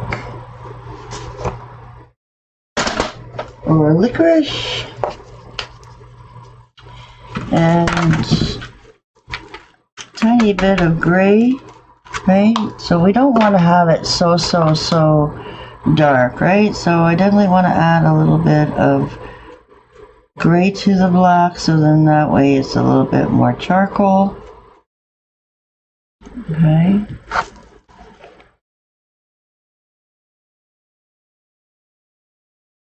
And definitely can add just a little bit of water, just like we're doing curlicues or any kind of liner work. It's always good to add a little bit of water to thin down that paint. Oops, just a little bit, guys. Okay, so that you can pull some really fine lines, right? Grabbing that thick paint at the tip and then just tickling. Okay, just that very, very, very little bit. Alright, so a lot of these have different kinds of lines to them. So what you're going to do is start off, just very little bit of pressure just to skimp. You don't even have to kind of draw a full line here, right? It's just skimping and then letting your brush skid, right? So you're going to put it just a little bit flat and push down on it every once in a while, right? And little soft striggles, right? You don't have to make them like too close to each other, guys, right? So it's easier to do one side, right? So you can kind of, every once in a while, you're gonna just lean your brush down to get some of those lines, right? So if you want to add a few more on the other side, that's when you're gonna flip your canvas around, right? To do some on the other side as well. Okay, so where you want a branch to look like it's kind of in front of each other,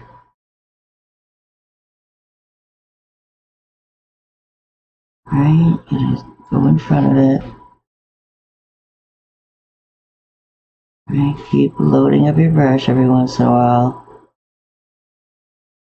And definitely a little bit translucent is good, right? So if you feel like it's not dragging enough or it's just a little bit too dark, you can add a little bit more water, or you can add a little bit more gray, right? And then a lot of them at the base is pretty dark, right? So it's going to be a little bit translucent black is great, right? Just kind of lining a little bit there just to define it and make it a little bit darker, right?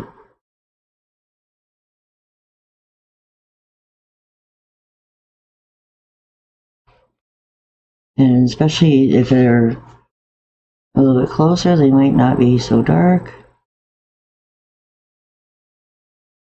But these are all kind of growing off around the same, right?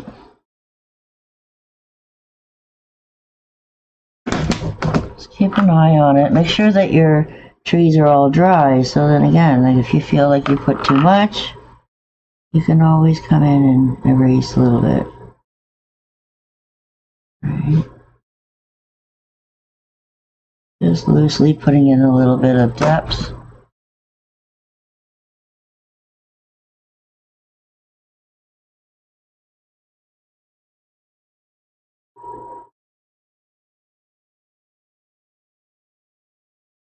And don't overthink it, right? You're just kind of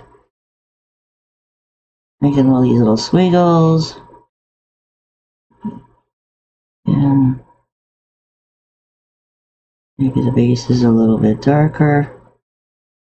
Right, just a very watery wash to darken it. Right, so I keep going.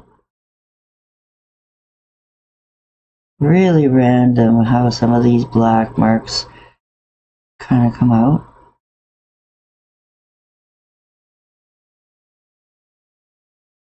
Right. Trying to just get across very loosely.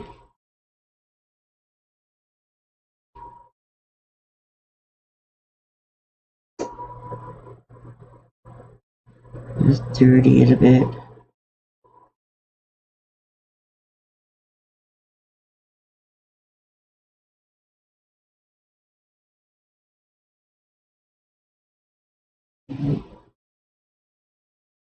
Being very vague on the one side, and then maybe I want to put more lines on the other side, right?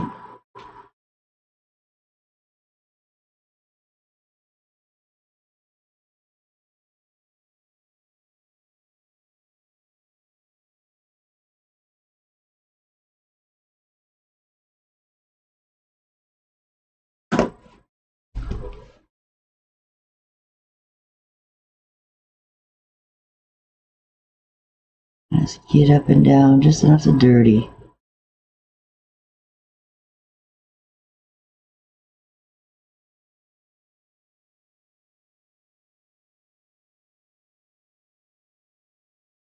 Right up on your point when you want to make the smallest little lines.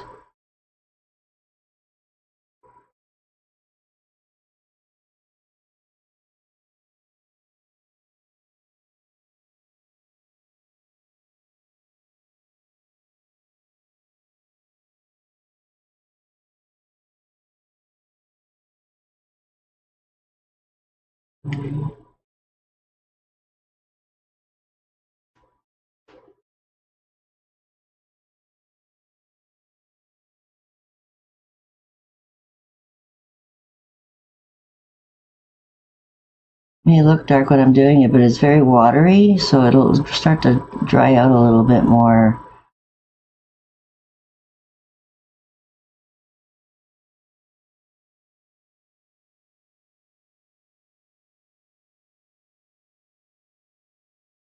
Gonna make the outer edge a little bit neat, right? So it's not messy.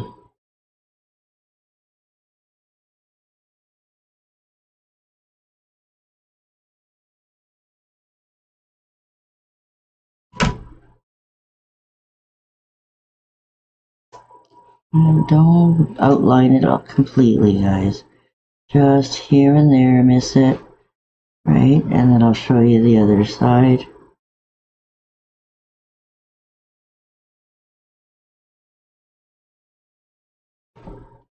Okay, this should be dry enough for me to lean on it.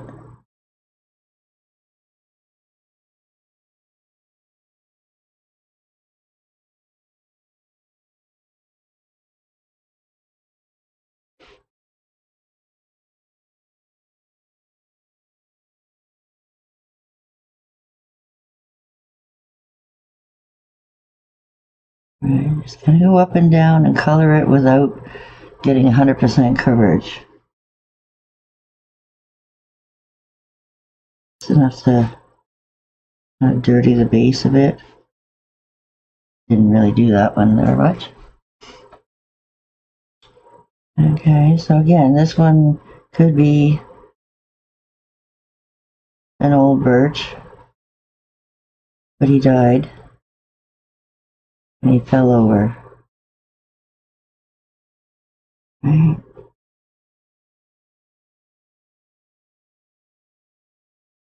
It lost some of its weight.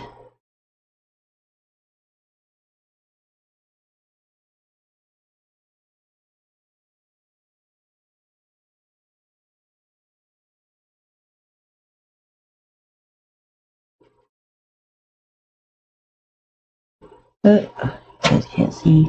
I also hit the corner of my canvas here while my scruffy was still wet, so I'll have to repair my sky a little bit here. Right, so just that little bit of black, make it look defined. Okay, and then you're going to turn your canvas upside down.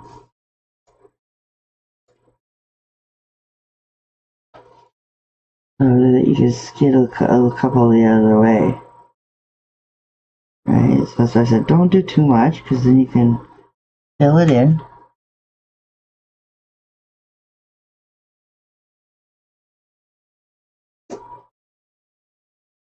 easier on the other side.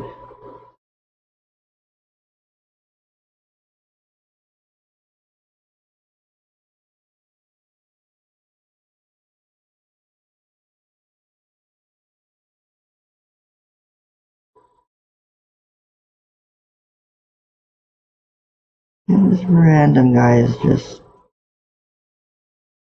enough to.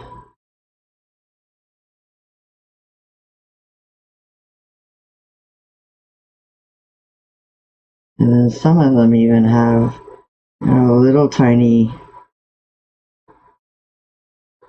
branches off of them, right? So just worry about getting these black marks in, and then a lot of those branches come out a really dark spot, right? You can look at your trees after, and then decide where you can have some random little branches to continue on, right?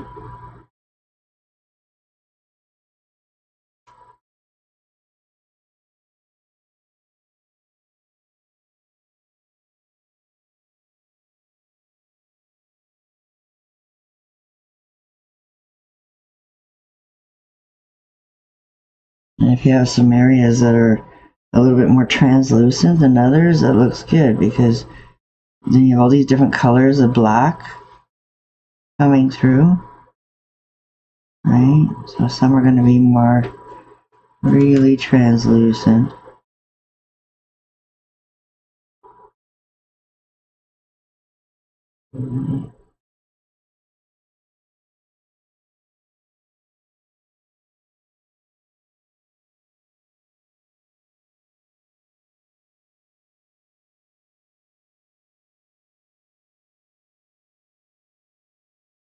Yeah, sometimes I put the black in there and then kind of smudge it.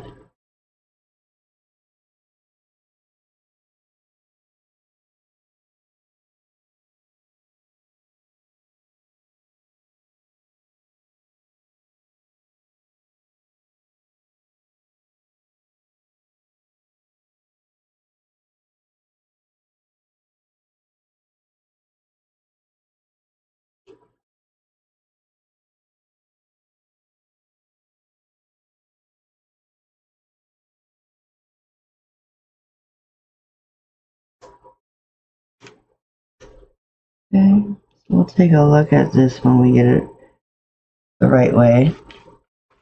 But definitely continue on with your reflections now. Okay, so remember, you can do the other side when you flip it around.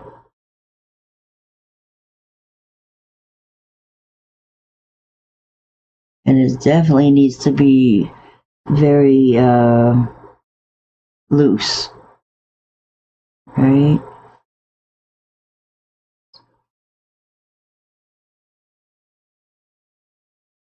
And you don't have to worry about all the little extra branches that you gave yourself on the top, right? Because they're distorted in the water a little bit.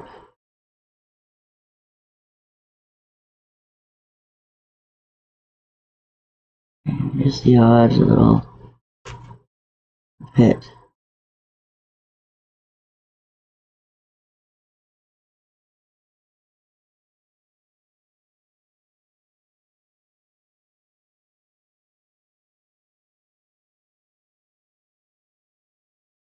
Don't worry about the other side. Just skimp along.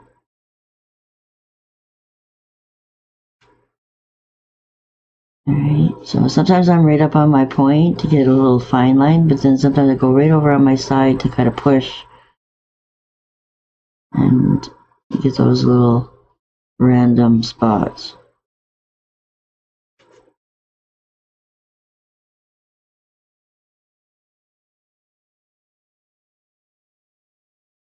And I'm reaching over my canvas now, so I'm trying to do the simple side on this side, so I don't have to reach too much. And then when I flip my canvas over, I don't have to reach so much, then I'll be able to maybe spend a bit more time on the side details there. Right.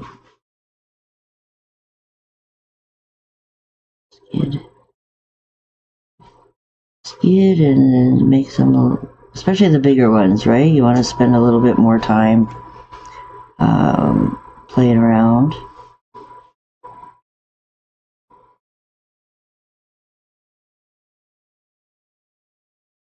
Put a little branch through the front there.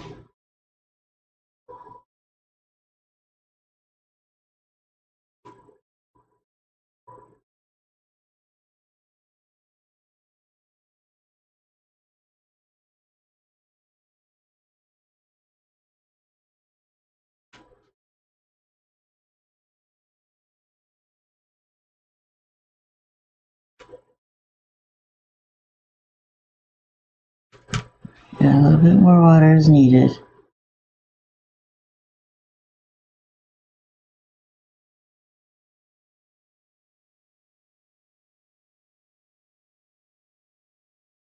And this one's going to come right through too.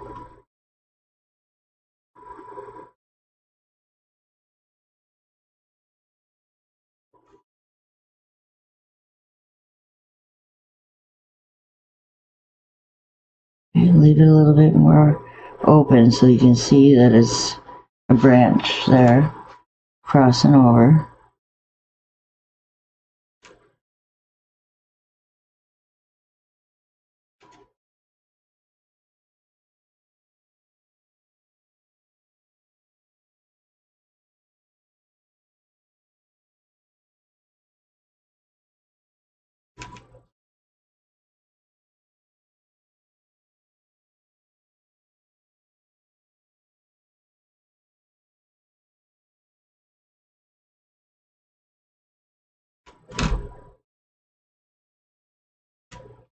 I'm not even looking at the one below it, right? I'm just kind of, there's going to be so much movement and so much to look at that nobody's going to be comparing that it's not a real reflection, right? Just kind of have fun with it. Do your best you can to copy both sides, but I mean, don't kill yourself.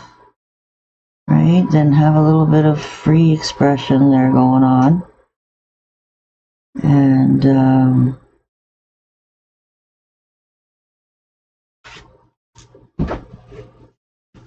have fun with it.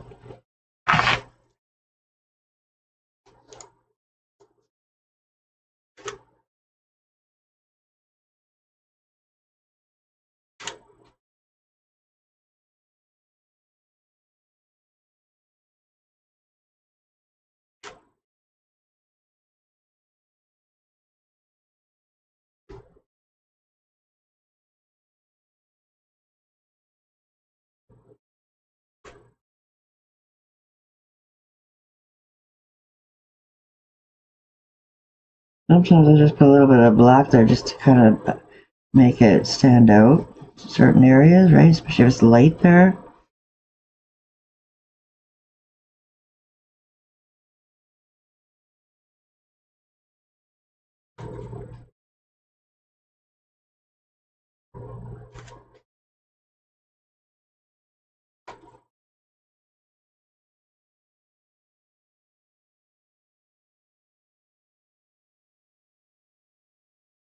Just having fun with it, guys. Just trying not to do too much if there's already lots on the other side. And then any open spot that you maybe have to take advantage of there, then yeah, then kind of make it a little bit heavier there.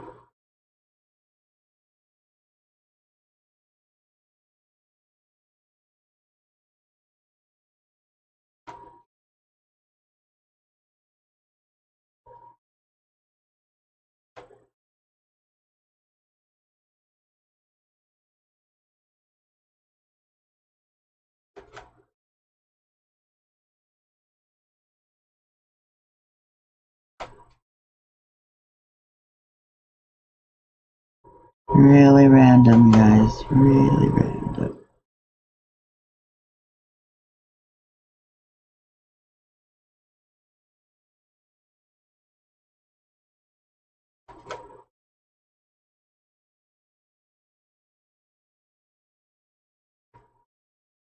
Off.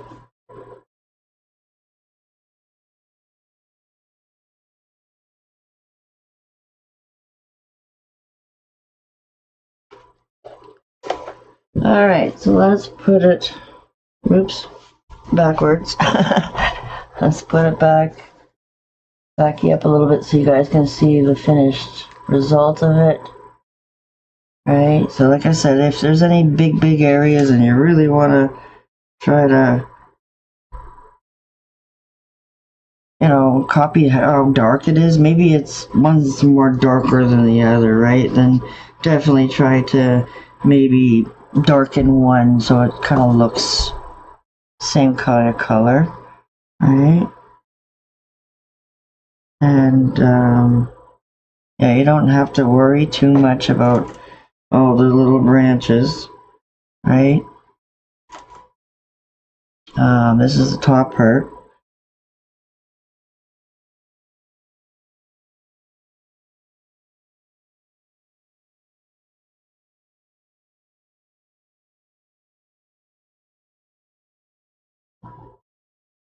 Yeah, it's gonna be off a little tiny bit, like I said, the water, the angle you're taking it at, and any little details that you want to add. Just try to do it at the same time so they maybe do kind of have some features that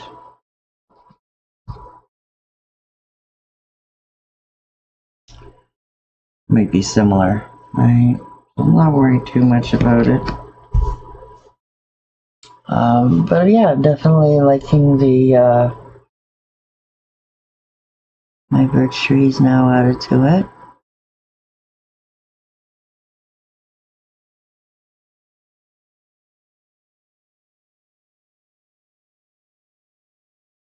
And all we have to do now is maybe add a little bit more front foliage and then the water trick effect.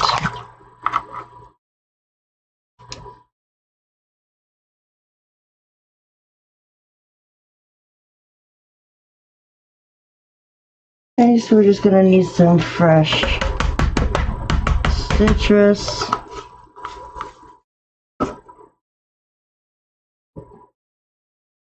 And sap. I think I have enough of. Definitely a little bit of yellow ochre.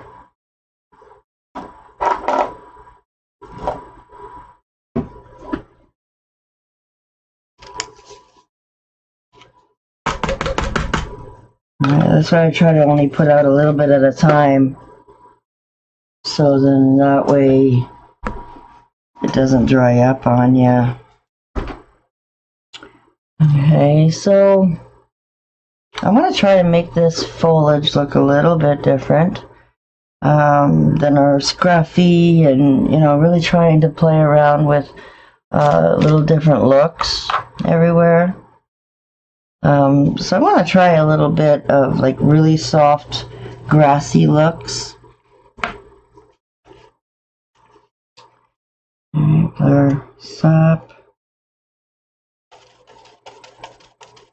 Adding more of that gold tone to it. If it was a spring one, they would be a lot more crisper, cleaner. I might even get the lime green out.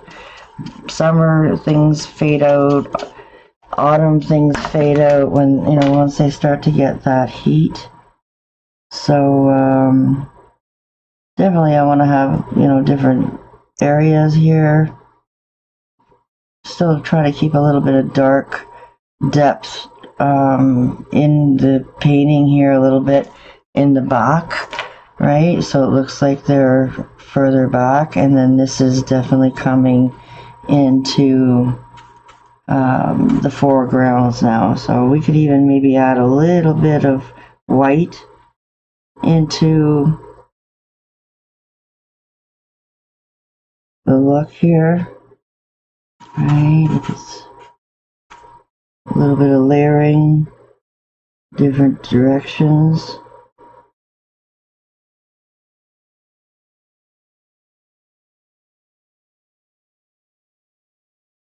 Right, we have this green here, so you definitely want it to kind of maybe look a little bit different here.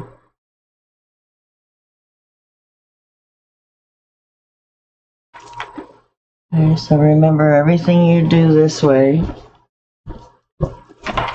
we have to do again this way.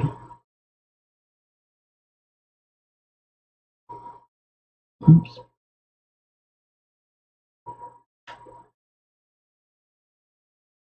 Coming up right beside it.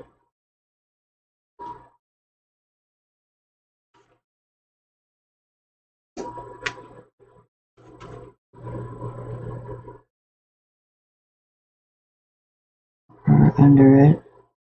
Okay, it doesn't matter so much with the reflection part.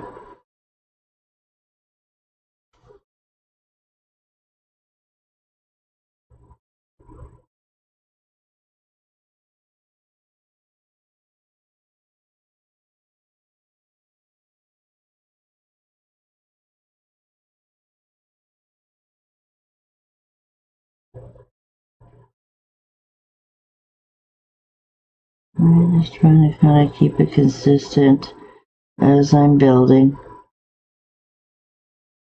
Alright, try to pull some this way.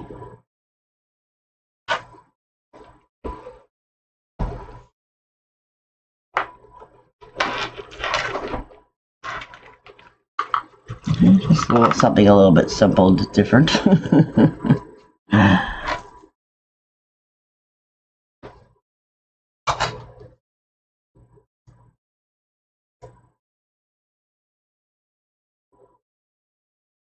Okay, just a little bit more meadowy looking, I guess.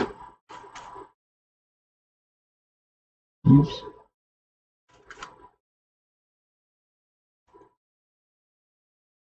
Pick up a little bit more dark.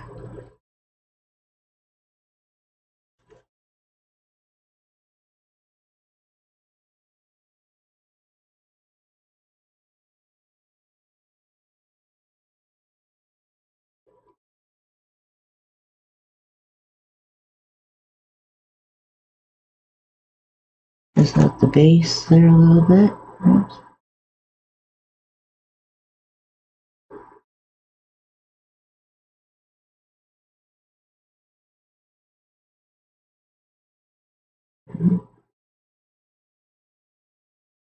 We still have, you know, all this area here that we have to kind of add a little bit more shading in.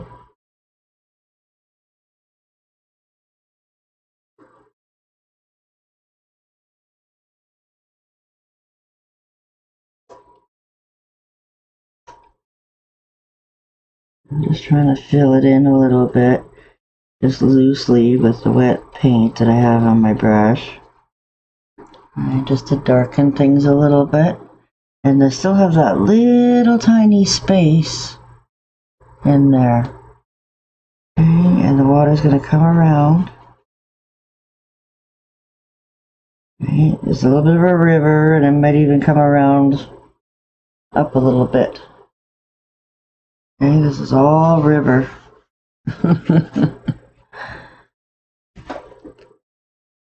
Okay.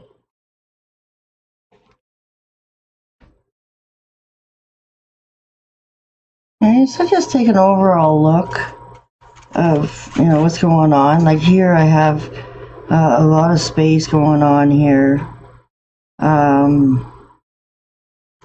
that is not consistent with this side, right? So I have this, and then maybe my trees are a little bit too low, right? So I'm just trying to add a little bit more, you know, foliage looking stuff at the base of them. Even though there's none on the top, you're still going to get that angle right here where you might have a different look, right? So again, I'm just trying to add maybe a little bit of that same look in front of the tree, of the grass now. Right, so I'm just touching down with my flat brush, using it a bit as a scruffy brush. So hopefully you guys have some older brushes that you can get this little pelty look here for. Right, and just adding another layer of generation of foliage here across the front. Right, just a little bit here and there. Break up. Maybe a little bit more white in it with the yellow ochre, right, in places. And I'm just going to touch, changing directions. Right, just kind of get a little bit of a scruffy look here. Doesn't have to go all the way across. Alright, maybe it's heavier in some areas than others. Okay, and then we want a bigger space at the bottom. Right, we want that little bit of shadow underneath the bank. So try not to go too close to it. Alright, you see that nice space that I have there? Right, because there really is a bit of a shade under the embankment. I'm running out of sap. But I really just want to touch down and just add little bits of blurred version of the top. Right, so it doesn't have to be as pronounced. Right, so it's just adding a little bit of color on the tip of my brush.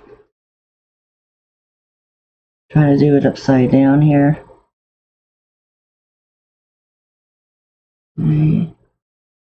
Yeah, it's just kind of blurring away over there, so you don't want it to be as sharp.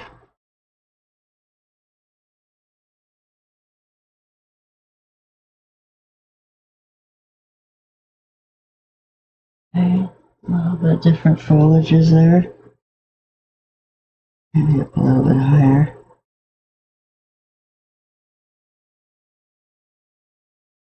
So it blends and softens over. Okay, the water is definitely going to have a slight different look.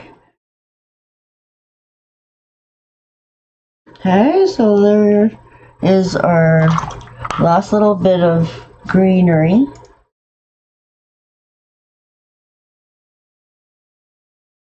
The lighting might be too.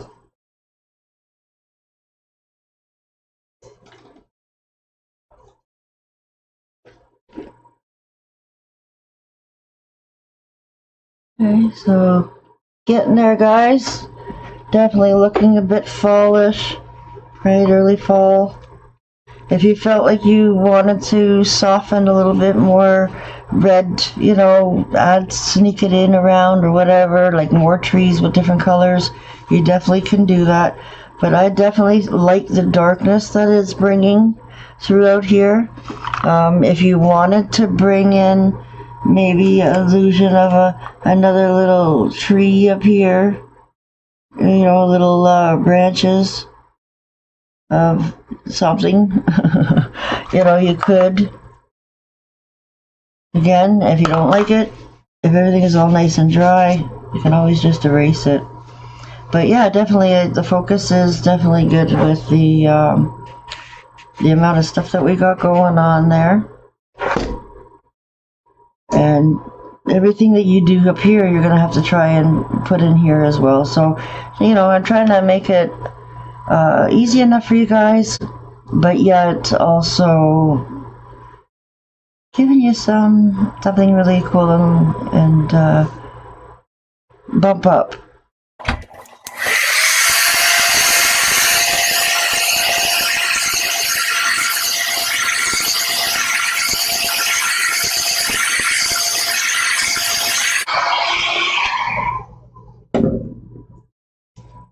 Alrighty, so make sure this is good and dry before we add our last step.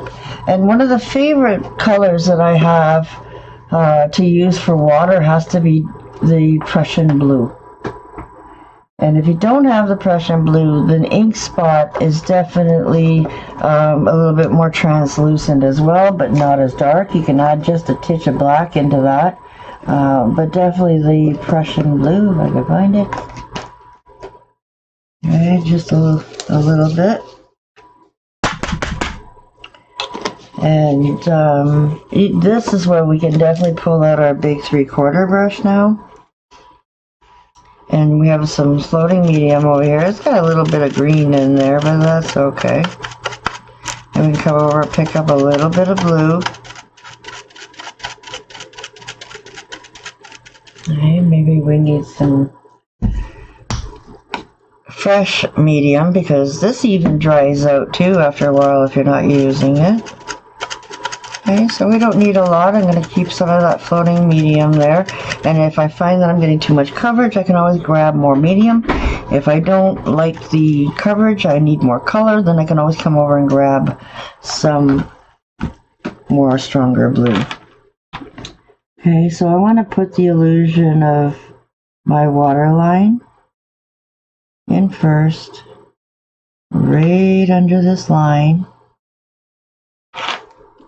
Okay, so anything that's not dark enough is definitely going to get dark enough now. Right, so we want that dark shadow under the embankment. And then I'm just coming back and forth with this glaze with the blue right over everything. Okay. Slowly we're going to cover this whole bottom half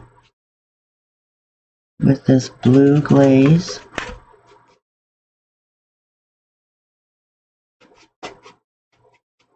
Okay. And in fact, if it gets too blue, I still love that tealy look.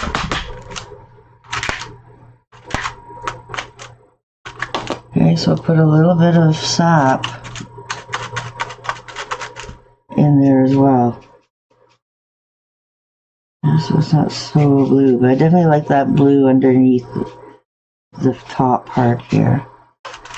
Okay, so hopefully you guys can see the little bit of a greeny blue wash that I'm making.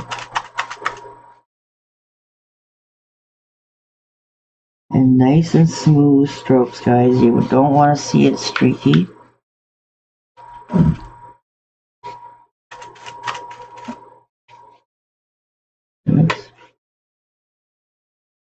Okay, so it's going to dull down all that white in the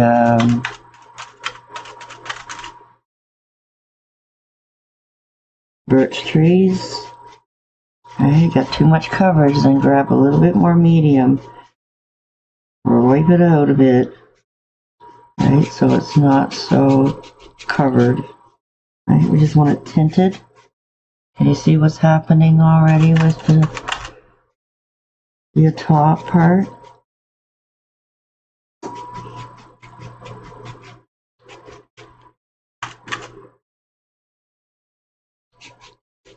Slowly working my way. And there was hardly any waves, guys, that day. It was just a beautiful day to go out on the canoe.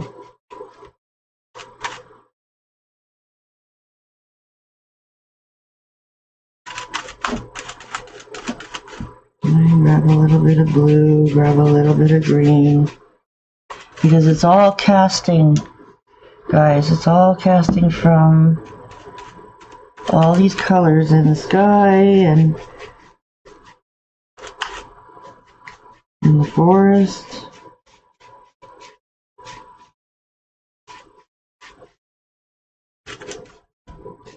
You can always add more, but it's definitely harder to take it off. So just be very careful not to cover it too much. Go back and forth on it, blending it really well. Okay. You don't see too many streaky lines.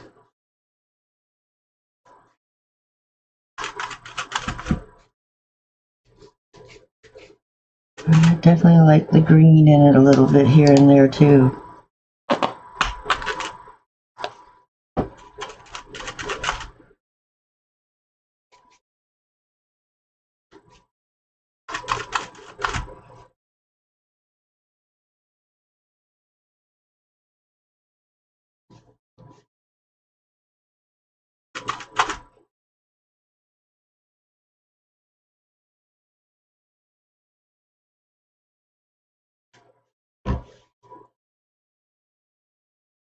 These smooth strokes.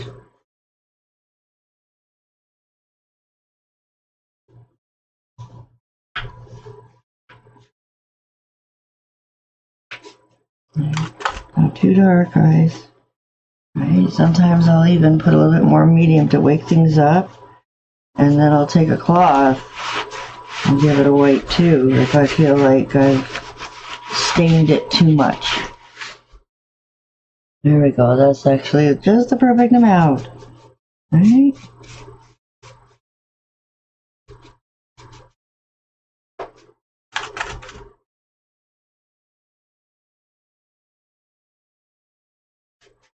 And then at the very bottom, I don't mind it to be a little bit more stained.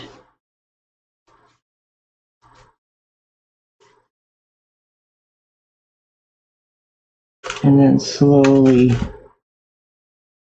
fade off the bottom so that it's more translucent. Right?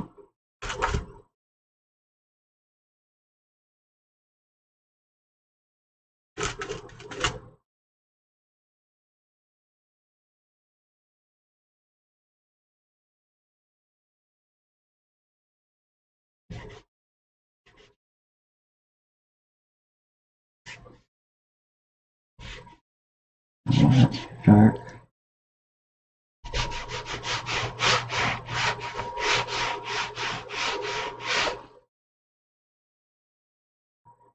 There, that's looking pretty cool. Right, we don't want to darken all our work. Okay, so now we need the smallest amount, a little bit of white. And what we're going to do is just hit the top part here, just every once in a while.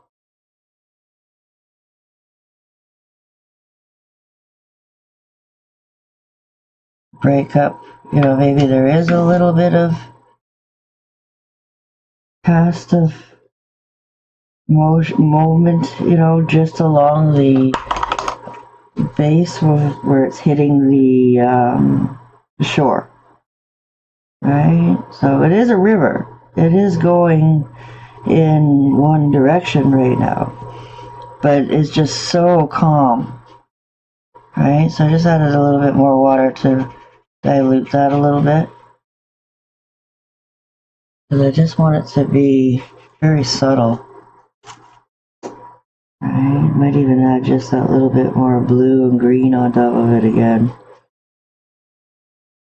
Just to soften it. Okay. Can add just a little bit more shading at the base in reverse.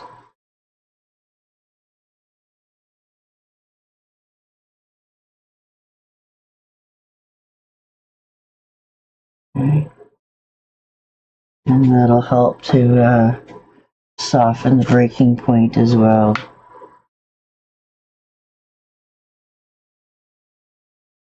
And that's it, guys. There's your fall landscape. Fall reflections. Okay. And if you do put the little bit of skimpiness of white, oops, try not to go too much. Alright, so I just kind of put a little bit of a dirty white. A little bit of lighter. But just a few, guys. If you're gonna do it, if you put too many of these with white, then it'll definitely look wavy and it definitely wasn't that wavy that day. Okay, so definitely just the smallest little bits of shine lines in the water. Right, just very, very, very, very subtle. Right, try to put them right through a tree. So that way it looks like it is water.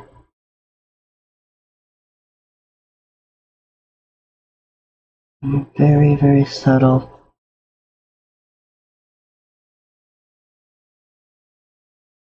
I put a couple like close together and then root nothing. You know what I mean? Just little ripples. We want this to look like a mirror.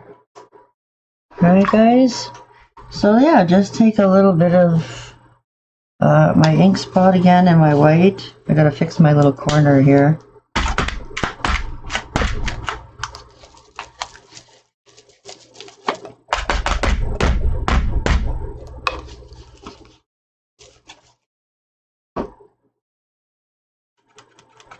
Try to match the color of blue. And clean up this corner I got green on.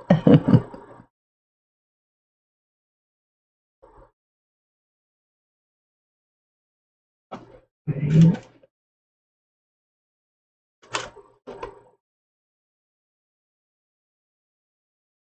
Yeah, that's good. Just brought my branch back over on top of it a little bit. Right.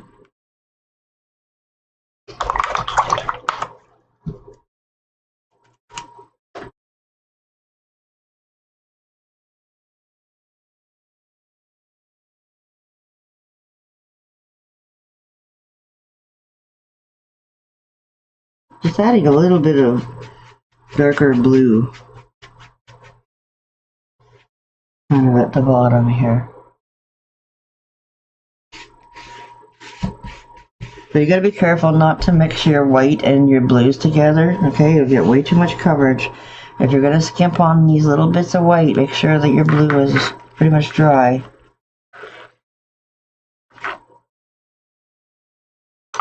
Alright, then we're gonna need our liner brush. And I'm making a dirty white. And I'm gonna sign my name. Oh, maybe a little bit brighter.